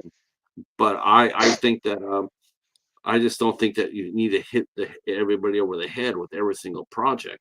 So what you try to do is right. you try to find the one that like Tinker of Hell or the lady in Castle de Lamort. So I do have a lot of crowdfunders going on right now, but people are like, "Oh my God, Mel, why are you posting so many?" It's like, I know not every project that I work on is for everybody. I right. know that these projects are very diverse. Not all of them are going to speak to everyone. We've got Sexy Sorority Sisters of Death. That's quite different from Adam and Evie, which is another crowdfunder that is going on right now. The Lady of Castle de la Mort is quite different from Tinker Hell. And that's quite different from Big Boobenstein, and that's different from My Blade Is Your Salvation. So all these films are that I'm attached to right now, including the Exotic Zoo of Terror. Like they're all so vastly different that Yes. no matter what people are into, I feel like I'm going to be on their October watch list next year, no matter what that may be. Yeah, I mean, when those movies come out, I mean, there's a lot of projects that you're doing. Again, definitely people can see the quality of the projects you do. Some you do for fun, right? Return of the Corn Zombies. I'm there Oh for gosh, that because it's so much fun. I'm not there for an Oscar. I'm there I because can't it's. believe that one hasn't been picked up for any laurels or anything. I I don't. I mean, Have you seen it yet? It's good. you know what they need to do? They should have what they should have done. They should have brought back the Sharks in the Corn. Seriously, seriously, I wanted them to come back and make another Shark in the Corn because I showed that to my buddy Eric, and he loved the movie so much. Oh my gosh, Rebecca Reinhart was amazing in that. Oh, Rebecca's so sweet. Hmm. She's great. Did you work? You worked with Steve Rinzinski. I saw that. You played Um, Detective Duck for I have yet Carousel. to work with him in person. It's coming. It's gonna be epic. I got to voice Detective Duck, and I got to meet Detective Duck at Grossfest. Nice. I was glad when I saw that. I'm like, is that meaning what I'm? Is that going to be what I'm thinking it is? Is there going to be another? Because I love Duke. I love Duke. Duke's the shit. The first Carousel is definitely one of my very favorite films. I love that movie so much, and I think the second and the third one, they definitely have their moments. And Eileen is Yes. Steve's wife. Oh, I She's love her. she's so daring. I loved her too. I thought she was so daring and so brave. I thought, man, she's all Have you right. She's seen? Oh gosh, the name keeps failing me. The Christmas, the Christmas slasher that they put out last year. Meowy Christmas. Curtains for Christmas. Curtains for Christmas. I think he did one called Meowy Christmas. I still got to see. Yes. He's he's a cat guy too. Big Yeah. cat guy. He's a big cat guy. Cat and rats actually. They have pet rats and pet cats, but I think they're big cat guys. Cat people. They're great people. Um, They feel like th- family to me. It's just that their energy is so welcoming and good. okay, so all these projects you're doing, how do you maintain the level of energy from one project to another? Because just So like the that's really campaigns. easy. My favorite project is the one I'm working on right now. That's well, Tyler he'll be stoked to hearing that. He was sitting there going like, "Oh hell yeah!" I'm When just I looking go at into one of I'm looking these, at it's his my last whole life. I'm looking at his last sentence here. It says it's very Mel Brooks inspired standalone for the 1940s. I've seen that picture of you and dressed in your 40s outfit, and if that's what you're wearing to that movie here in Castle de la Mort, I thought it was medieval, but if it's a 1940s movie Oh and you're yeah, that's wearing it. Something entirely different. And oh I can tease it now. I recently did a poll. Um, I forgot the other name, but the poll that ended up winning was "Ghosts in the Glass," which is a song lyric from my next song that I just recorded the music video for. are you gonna be releasing a record? So I'm hoping to find the energy somewhere in here to do a whole album because I'm inspired to do a vampire jazz album. Nice. I'm We'll so out of see. touch with music these days. Even though Same. I keep in the background, I'm so out of touch. So like I literally just like 3 weeks ago. This tells you where I'm at. Like 3 weeks ago, I didn't know who the hell Sabrina Carpenter was, and then I don't I was know like, what she sings, but she's so cute. She's so I don't cute with her like glitter. I don't know. I don't pay attention to I had anything no these idea. days. I'm very focused on Yeah, my work. I had no idea who she was, and I'm like, okay. And then because I guess she's got a new record out, and so they were playing. They had the video out there, and so someone asked me, "Did you see the video?" I'm going like, "Of who?" Sabrina Carpenter. I'm going, I don't know who the hell that is. Oh, They're like, really? I'm like, no. And then they show me the video. I said, oh, she is cute. I mean, she's like a pixie. She's like a Tinkerbell. Yeah. She's Um, so adorable. yeah. So let's go back to Tinkerbell. So how did you get involved? Did you were you they just cast you? You didn't have to audition for that. They wanted you to do that movie. I think they had me in mind going into it.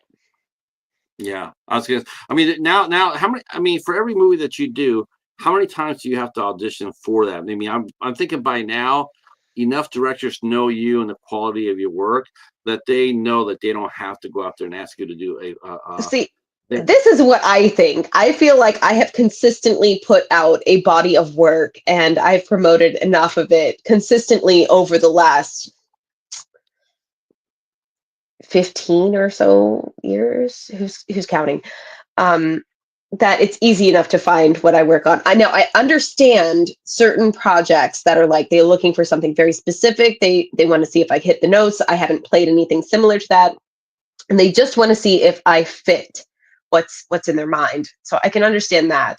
But if I have a similar thing in my reel, which always needs an update, or anything like that, I don't understand like why not discuss with me and see if I'm even comfortable with it first. But right, I feel like aside from the specifics that I just mentioned, like something specific in mind, wanting to see if I can hit the character nuance, flavors of the character that I am not familiar with playing. Um, it's it's very interesting to me that somebody will come to me and be like, "Hey, I have you in mind for a part. Um, would you mind auditioning?" And like I say no to quite a bit of it because I do not audition well. Um, it's very cold, very sterile to submit a tape of me doing a monologue, and it's not going to hit the same on set. Now, if I can get like a face to face meeting or something like that where they describe the character a little bit and I discuss with it, um, then I can get more comfortable to go ahead and read and they can direct me. I feel like right, that's where I really shine is being directed.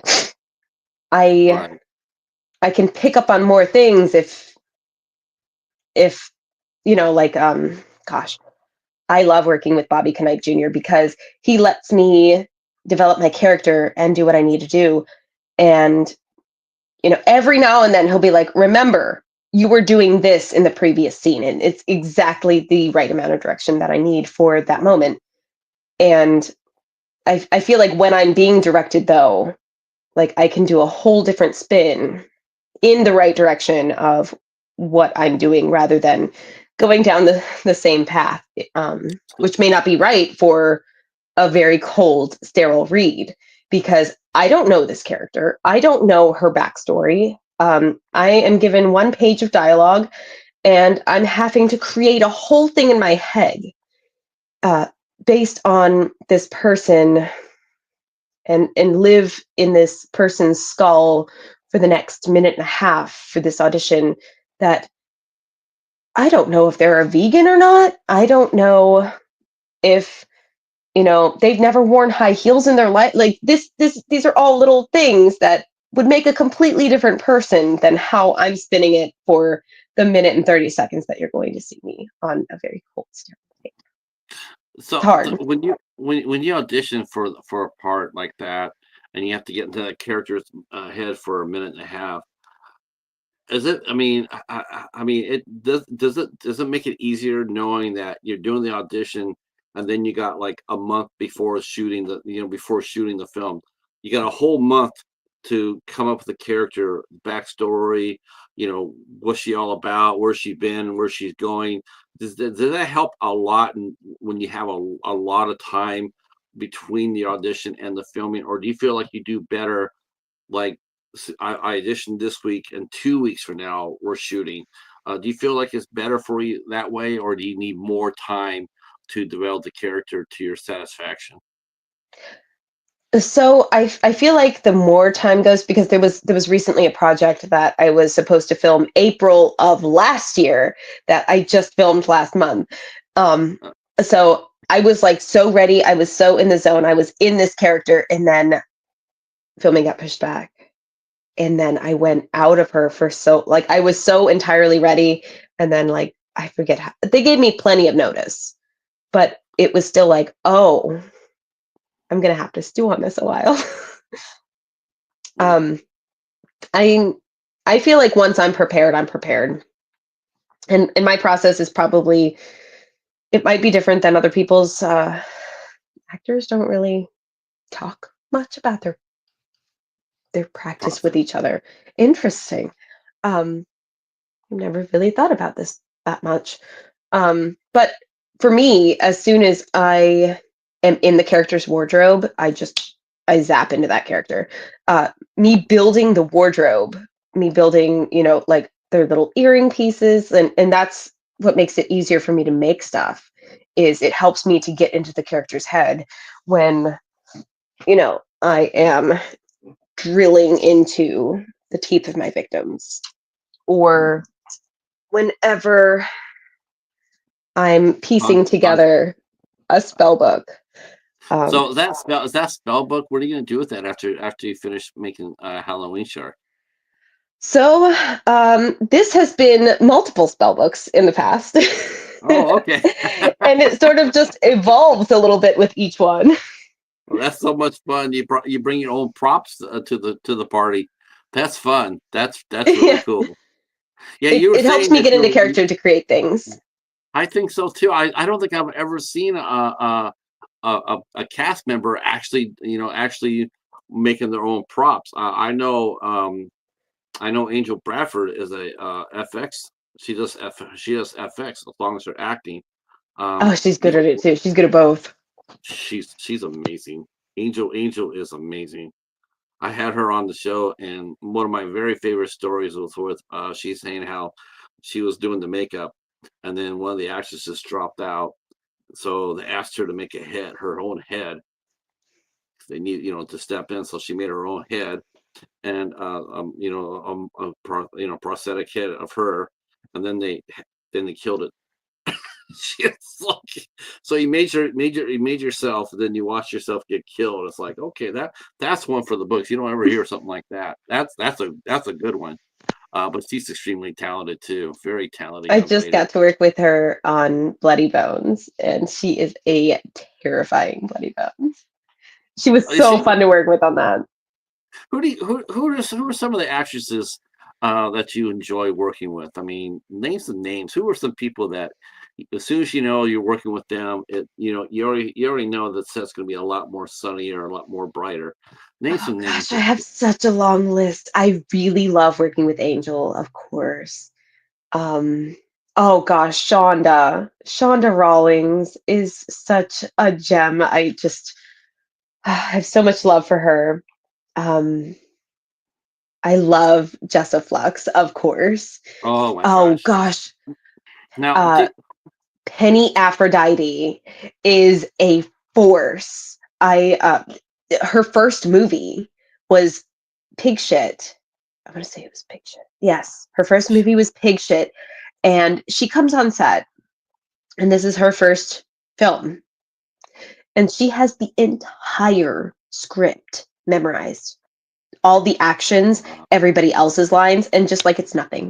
And I'm just like, who does that? I had never seen that in my long career of, I know that I have 116 or something on IMDb, but I've worked on more closely over 150. I've right. never seen that. I know plenty of directors who don't know their own scripts like that. It was amazing. Uh, yeah, okay. I like that question because and people always perceive. I was reading an article in Vanity Fair and I have a about longer list. We'll get back to it. huh? I have a longer list, but we'll get back to it. Um, I read the story in Vanity Fair and it was about Jennifer Aniston, and she came over and they're talking to her and they're talking to some of her friends, and she's very close with Sandra Bullock, and we find out like the producers and the makers from Hollywood, the studios, they were trying to foster competition by making the women not like each other. They were How purposely bizarre. doing that. They're purposely doing that to make them not like each other. Like, they whisper things in each other's ear, not knowing that the two women, other women had actually connected and that were friends. Um, How like bizarre. sometimes I hear that, for the sense of competition, they try, like, well, we'll just try to, try to foster that kind of animosity, to, make the pitcher better, or to, like, to basically, I think that a lot of times they do that is to manipulate the pay rate, like, wow, she'll do it for this little, or like, You, you they'll know, just play head I've games. encountered this before.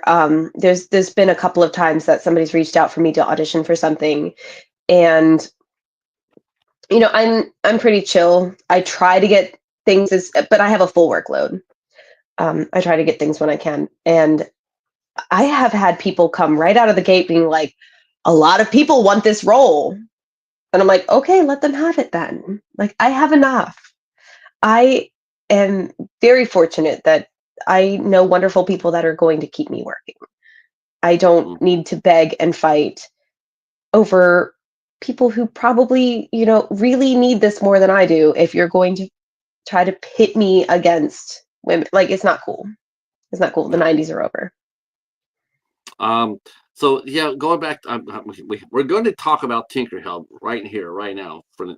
This is Okay. it. Back to it. So, and then we'll talk exotic, and then I'll let you go.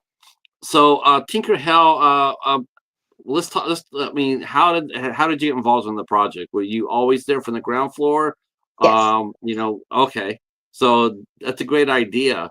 Um, so how are you going to get around the um the rat in the house, the rat in the room? How are you going to get Well, around that? luckily, that's not my department. Okay.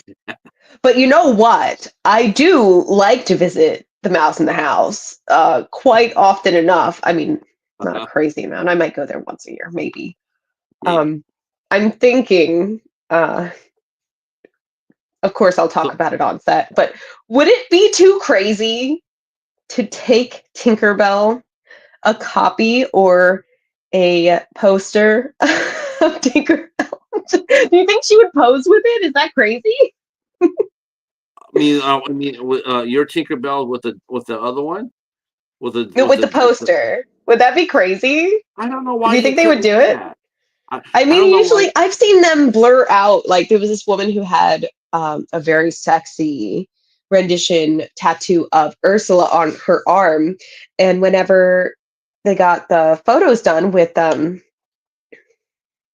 their photo pass or whatever, they blurred it out because it was a mouse tattoo, a mouse style tattoo. How interesting! So I might try to see if that's something I can get away with. Yeah, I just don't understand that too. I personally, I know, we're talking about earlier about Disney being Sue happy, and to me, I just am, if I'm sitting here and I'm getting my name mentioned, right? I'm getting my name mentioned. I don't understand why they're so upset. I mean, it's like it's free publicity. I think that they it brings think back they're the at I. the very top Yeah, and that they but can then do whatever again, they want and they don't need publicity, not like we do. you know what though? But that's not true. That's not true. Disney has it's been hit in the face a lot the last 3 or 4 years. With every movie that's coming out that hasn't met expectations. The Disney Plus, like people, between that fiasco with Bob Iger and the other chairman. I mean, the fight with DeSantis in Florida. I mean, they've had a rough few years, and traffic is down, as far as the foot traffic's down at the parks. Of tourism this year, just this summer, has just taken a beating. Nobody's coming over to the United States from Europe and from Canada, so Disney's taking a beating. All those people that normally would come over to visit, they're not getting that business. So it's just a rough time for Disney right now. But to me, I think it's really cute in the fact that someone's doing the only thing I could understand them not wanting, and I get that, is probably the more, it's always the case, right? Um, I don't think they would have trouble having Tinkerbell kill somebody, but they probably would have a hard time Tinkerbell loving somebody. They're probably going like, yeah, I could do one, but I can't do both. And America loves killing, so that's what they would choose. Um, I don't. I would think that Disney would. I would think that they would, because look at all the rest of the studios with the Freddy movies and Jason, especially Jason. A lot of those studios used to be just as sue happy, just as seasoned as this. Not anymore. Now they give them guidelines. They sit there and say, "Listen, this is what you can do. You can go this far." But before they would even give them the time of day. But now there's a lot of really interesting fan movies coming out from all these different characters. And what it does, it keeps it in the public's eye without the studios have to spend any money. They don't have to spend any money on anything because we're doing it for them. I mean, the good Shaka, news is we are using the public domain version of Tinkerbell instead of the Disney version. right. So that's straight from the book. Mhm. From was it J.M. Barrie that wrote Peter Pan? I am I think looking it that up. was it. That sounds right. Now you got that cast and you got your Tinkerbell.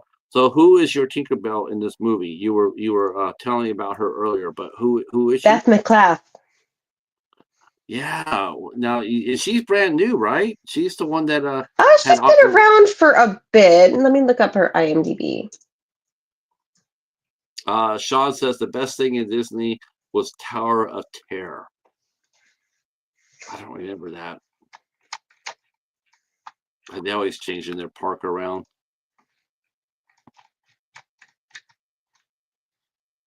And here's the weird thing too. Ever since they quit selling physical media, I know they have Disney Plus, but the thing is though with them stop selling physical media, the character recognitions for Disney characters it's a lot lower. People, I don't know like the statistics. yeah, the moms, the moms used to sit there and put their kids in front of the TV, put a DVD in, and then go and do whatever they wanted, right? The kids will sit there and they want to watch the same thing over and over and over, or show their copy to their friends or what have you. It isn't like that anymore. I don't think there's quite the name recognition. I mean, not the quite same name recognition. Now, when you talk about Disney, what all you think about is Star Wars and Marvel heroes. You don't think about Yeah. anything else. Like I saw someone talk about Bambi 2, and I'm like, I didn't even know they made a sequel to Bambi. I was like, someone Oh found it yeah, this was old, right? Disney Bambi 2. Yeah. I don't know. I never even heard it. I'm not even sure when it came out. I'm pretty sure I had But it as a kid. Oh, 2006. Yeah. yeah, really not that long ago.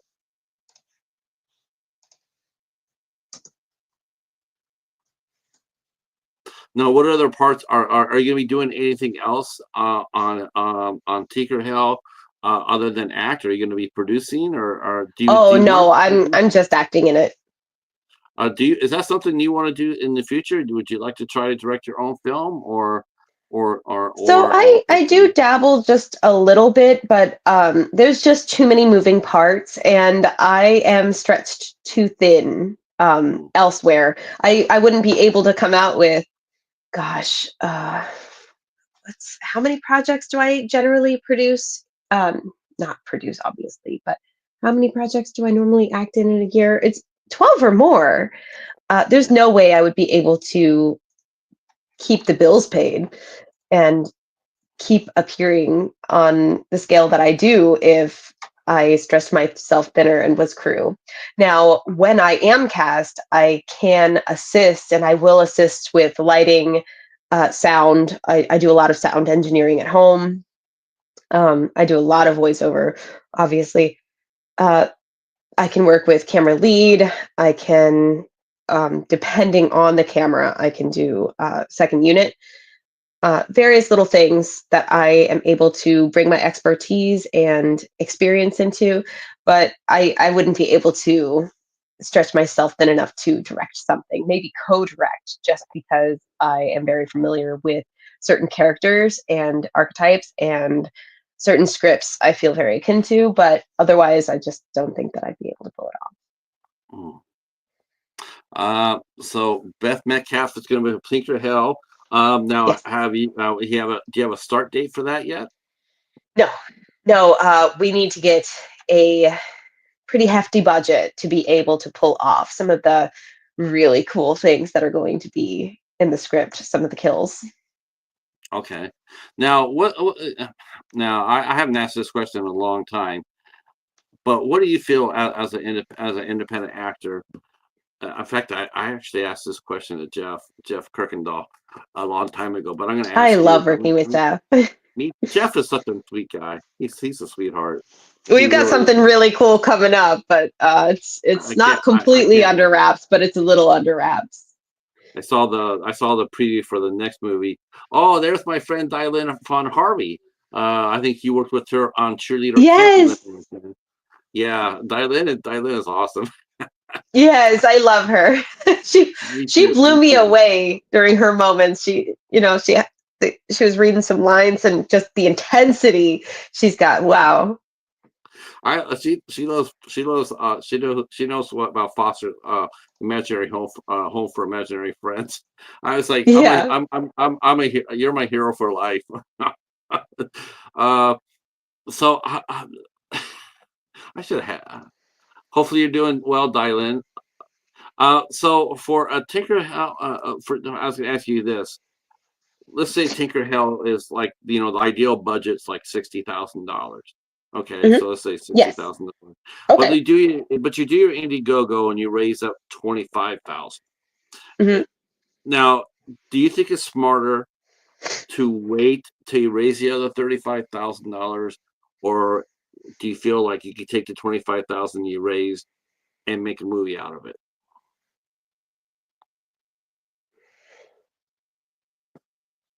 It depends on the movie, but I feel like something like this, I feel like You wait. it. They would wait, reassess, um, see what factors went on, and then approach it from a different way to crowdfund. Yeah, yeah. I was I thinking about feel that like they'll get it though because you know they consistently put out great work. Well, two plus the cast. The cast is all experienced, pretty much all experienced. So you guys you know what you're doing. You know there is some name recognition. I mean, you do have a name. It's very well respected. A lot of people, when you mention Mel Heflin, they know exactly. They know what they're getting. People are excited they're excited to see what you're doing. I mean that helps. It adds a lot more money than it wouldn't. So fans are smart that way, and fans recognize the names of the good actors that are Jason. let's see let's see I love you too, Mel. I'm good. We are in Indiana, getting ready to head to Shelbyville. Oh, wonderful. Um, Right next to Springfield. Enjoy The uh, Simpsons. Dylan, is it hot in Indiana?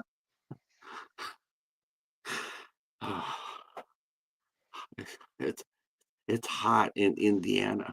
Let's see. Jason says, hot dog Heflin. Was there ever a thing on set, be it a character's choice or a storyline or a moment, that you really wish you advocated for? That's a heavy question. I mean, That is a yeah, heavy question. yeah, Okay. but it's the same thing of asking, when you had a bumpy set. Oh, thank you for sparing me, Dylan. So, because that way I can stay serious for this interview. Otherwise, you're gonna have me on the floor laughing my ass off. Um, yeah, that's a good question. That's why I asked you earlier about when you've encountered things that happen on set. Like bumps and bruises like that. And There's been a lot. Um, there's been a lot more good experiences than bad. So I know that the bad usually ends up coming up because we love drama as humans. Yeah, Um, but you know what though? I think a lot of actors or even directors, you know what, they if they show their colors soon, if they show their colors, like they do, how they they treat do. the cast, That's then you know what? Then people look at that and they make a list and go like, I'm not working with that person. I I am see a very lot. familiar with this cycle because like I can pick them out, and Mhm. over the years, because I've been around for a while, they usually last for about 4 years. So they come on, they make a big enough name for themselves that people start to notice them, and then about 4 years later, never hear about them again. That's just the cycle it goes because the troublemakers Exactly. get found out. Yeah, and nobody wants to Gosh, work with them. a character choice or storyline or moment that I wish I would have advocated. Gosh, that is a difficult question. Way to put me on the spot, Jason. Um,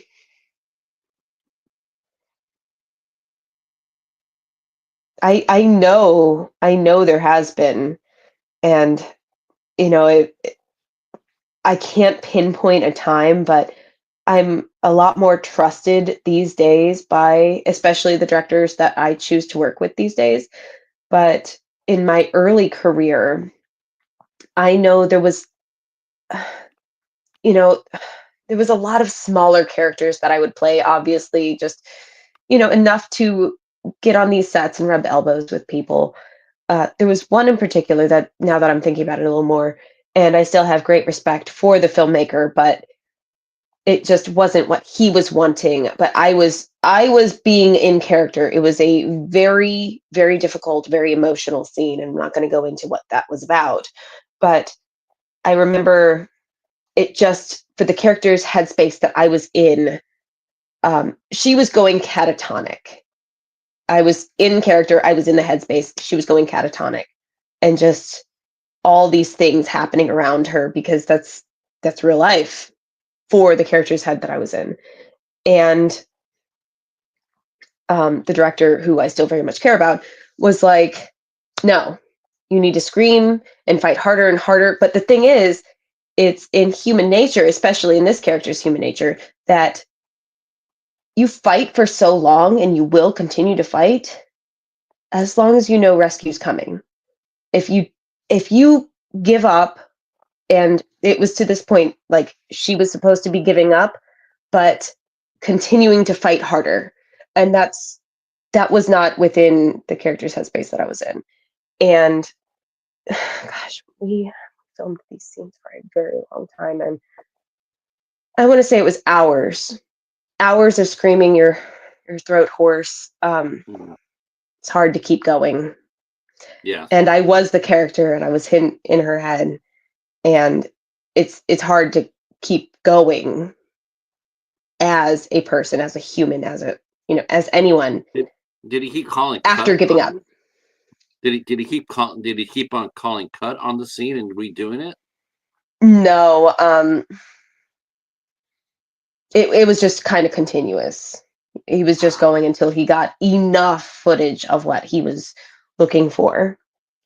And uh like I understand that's what he was looking for, but and like I did it, but how much footage do you Mhm. need? Right, right. Yeah, I think there's sometimes there, I think sometimes a director will get caught up in his moment, and you have to remember, this is this is your talent in front of you. You can't run it into the ground. There's only a certain limit that you can go. Like someone has said that if you do a scene with an actor, and if you haven't gotten it done by the third scene, by the third take, you're not getting it. You just come back and do it again. But you can't just keep there and do it 167 times. It's That's just funny you not going to say work. that because there's been multiple sets where it's been like dozens and dozens and dozens of takes, and there's Yeah, there's one fellow. that's where the digital camera. That's one downfall about digital cameras. That happens now, because now you have to Yes. worry about that. Yeah, I mean, before you There's have to one worry about fellow, tape. he that I used to work with, and I still would, of course, where he would film like that. We'd be on like, okay, let's do it one more time, but like this is the 60th time, and you would see the other actors getting frustrated. But these were very theatrical moments where it would just get more clockwork and more silly and more theatrical as it went. Whereas the rest of them would kind of make me frustrated. Mm. Um, yeah, I could see that. That would be after the scene was all over. Did you guys talk it out? Like, because obviously you said that you still work with the director. You still are consider him a good person. Did you talk to him afterwards, saying, "Hey, going to the future, we should probably, let's not do that quite like we did it before," because that is hard. That is hard, especially when you get into that moment and you're going to maintain that moment. And like Yes. like this, like the actor said, if I can only maintain it for like maybe three takes. After that, I'm shot. You're not going to get my best after that. You're Depending gonna on get how long it is. right, right. Um, You're not gonna get, you got my best, and if you can't get that, we have to come back and do it again because that's all I got. You have to come back to it, and I understand that, and there's no reason why not to come back to it. Um, you know, there's no reason to just keep pounding it. The days of Kubrick are done. It should be done. There should be no like 20 takes off for any movie on any level. It's either you it get it gets done by it gets you get rough. it done by 3 to 5, or you just don't get it. Yeah. Um, Especially with some of the schedules of these indie films. Like some of them are not as many as these days, but some of them they'll plan 20 scenes in a day, and it's like can't you don't have 20 takes, you have two. right. And then when you do that, then and that's the other thing too. I'm noticing too is like a lot of directors, like I know one director, good guy, really like him a lot, but he shoots for the asylum, and they were talking to him in an interview, and they were going like, "How many days did you get?" Now, asylum used to take 10 to 14 days. I saw that on one of the movies. They did a commentary, and the director was sitting there saying, "I had 10 to 14 days to shoot." Now they're sitting there saying they had 6 days to shoot. I don't understand how anybody could expect anything from anybody when you only have 6 days to shoot. I mean, how can you I don't know. How can you ramp up a character, get ready, to maintain, because you need time to process, to, take a breath, to breathe, like get ready for the next scene. But now this guy has 6 days, so he's running around. He said he's gonna get 2 takes, and they might be shit takes, but that's I all feel he like gets. 6 days is a luxury. Uh, See, Jason says, let's see, de-rolling practices are super important for really intense scene. Yes, as I like someone rolling who's learning practice. intimacy coordination, make sure you have ways to express the character and decompress. Yeah, I know one actor who used to said that he was a character actor, and he used to go. What he do was he was in character, and after his role was done, he walk inside his trailer, look at the mirror, and just shake his hands like this, shake his hands, just shake his body out, and just like, and then he left the character in the trailer. He walked out. He was fine. So you need that. That's As to it's what funny. you said The earlier, wardrobe comes off, and I feel like the character comes off. right? Okay. Jason mentions, and to what you said earlier, there are always good. There are always more good than bad out there. Finding your tribe is beautiful. It'll make you comfortable to stretch yourself as an actor with the good ones. Yeah, I've seen some really tight knit sets. People talk about on Facebook. I see them talk about it. When they get act with each other, like they've seen it. A lot of the screen queens, they work with each other on a lot of projects. I mean, you see the same cast on one hand, that's good because it's familiarity. Sometimes it's not so good because familiarity, and you want to get fresh faces in there. But as far as being comfortable goes, it is nice to have the same tribe with you. Um, do you feel like that? Do you think? Let me. Oh gosh, I have so many more questions, but I've kept you so long.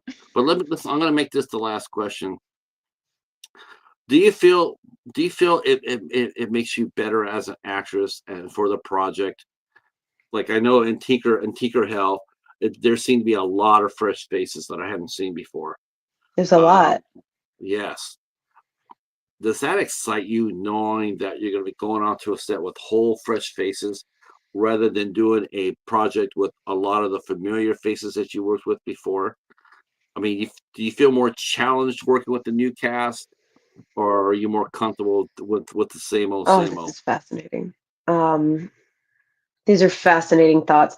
So, eh, when coming onto a set where you have entirely new people, it's very much I feel like a little baby, a little toddler, and I need to push my limits with each person, especially in front of the camera. And it's there's no comfortability there, which is sometimes a good thing.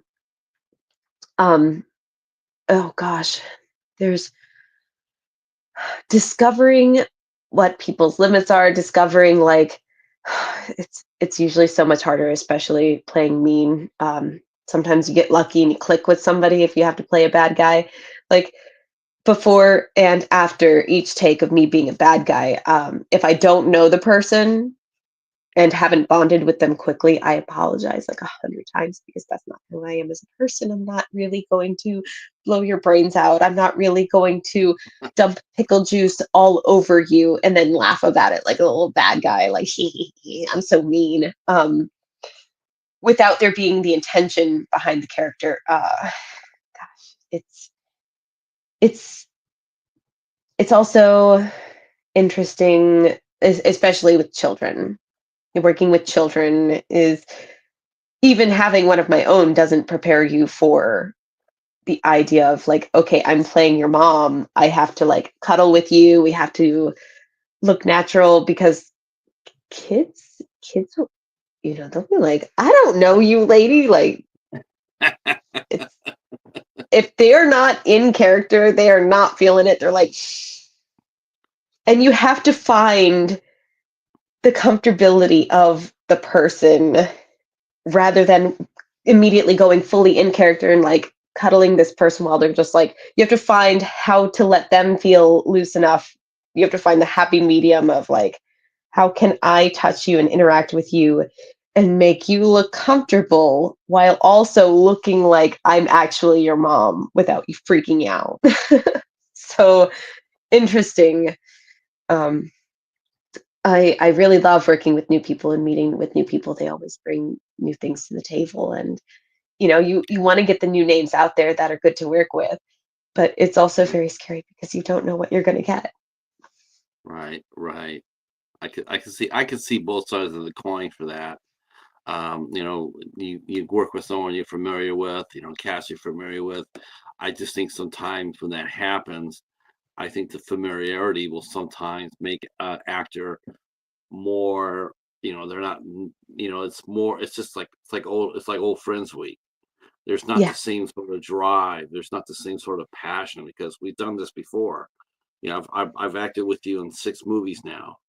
I know all your secrets. You know all mine. It's hard to get up that energy to deliver a strong performance. Um, but when you work as a new cast, it's like totally fresh. You got to go out there, like you said, you got to go out there and it's almost like you have to prove yourself all over again. Because they don't know who you are as far as an actor. They may know your name, but they don't know who you are as an actor. So, uh, Each Diane set says, I has have to go. always Hope felt everyone brand has new. a good night. You're awesome, Mel, and you rock, Oh, Patrick. she's such Thank a you, sweetie. Silent. She really is. I love her and her husband. They're such a great couple, such a loving couple. They're really fun, and hopefully have a great event, Dylan. Yeah, have fun. We'll talk when you get back. She's gonna help me get Todd Sheets on here Oh, because wonderful. I really want to talk to Todd. All right, I tell you what. On that note, we're gonna go ahead and end this, and what we'll do is just have you come back. I've I always knew got more to talk about. I knew this was going to happen. I said before you got here. I said normally we go 60 to 75 minutes, but I knew we are going to go past that today because you have so much to talk about, and it's you're one of the most interesting people I've interviewed, Oh, and thank you. thank you for the opportunity, for Of sure. I mean, course. Thank you for and having I me definitely want on. to have you come back, I've got a especially. lot of stuff to plug. Yes, and we'll talk about that, and we're going to keep our fingers crossed for Halloween Shark to get off the ground. I'm really looking forward to that. I'm really looking forward to Tinker Hell, Lady in the Castle de la Mort, and of course, Your Salvation is My Blade. That I have to be honest with you. That one I'm psyched for. I'm psyched because that looks so interesting. That poster that they made for that movie, I love it. yeah, I do too. It's one of the best I've seen on any indie project. Any, I saw that and I'm like, that looks so killer. That's in the title of the movie, and chance for you to act in it just makes it, it's going to elevate it. So I'm really happy about that, and hopefully I'll get a distributed deal and I can get a copy so I can watch it. All right. This is our end of our show. I want to thank everybody for coming out. Next week, on the 9th, we have film director Michael Cassie will be here with us. He's the film director of No Tears in Hell. Uh, Definitely one of the best movies of the year. Awesome. Top 5 for me already. On the 10th, we have actress Erin Michelle Soto will be here at 4 o'clock. And of course, you'll see Mel. We're going to bring her back. We'll bring you back sooner than later. Um, to the chat, thank you again. I wouldn't be here without you. And we'll see you guys next Tuesday for Michael Cassie. And Mel, you stay right there for a second. To everybody else, I'm going to say good night. Thank you for coming and drive home safe. Peace.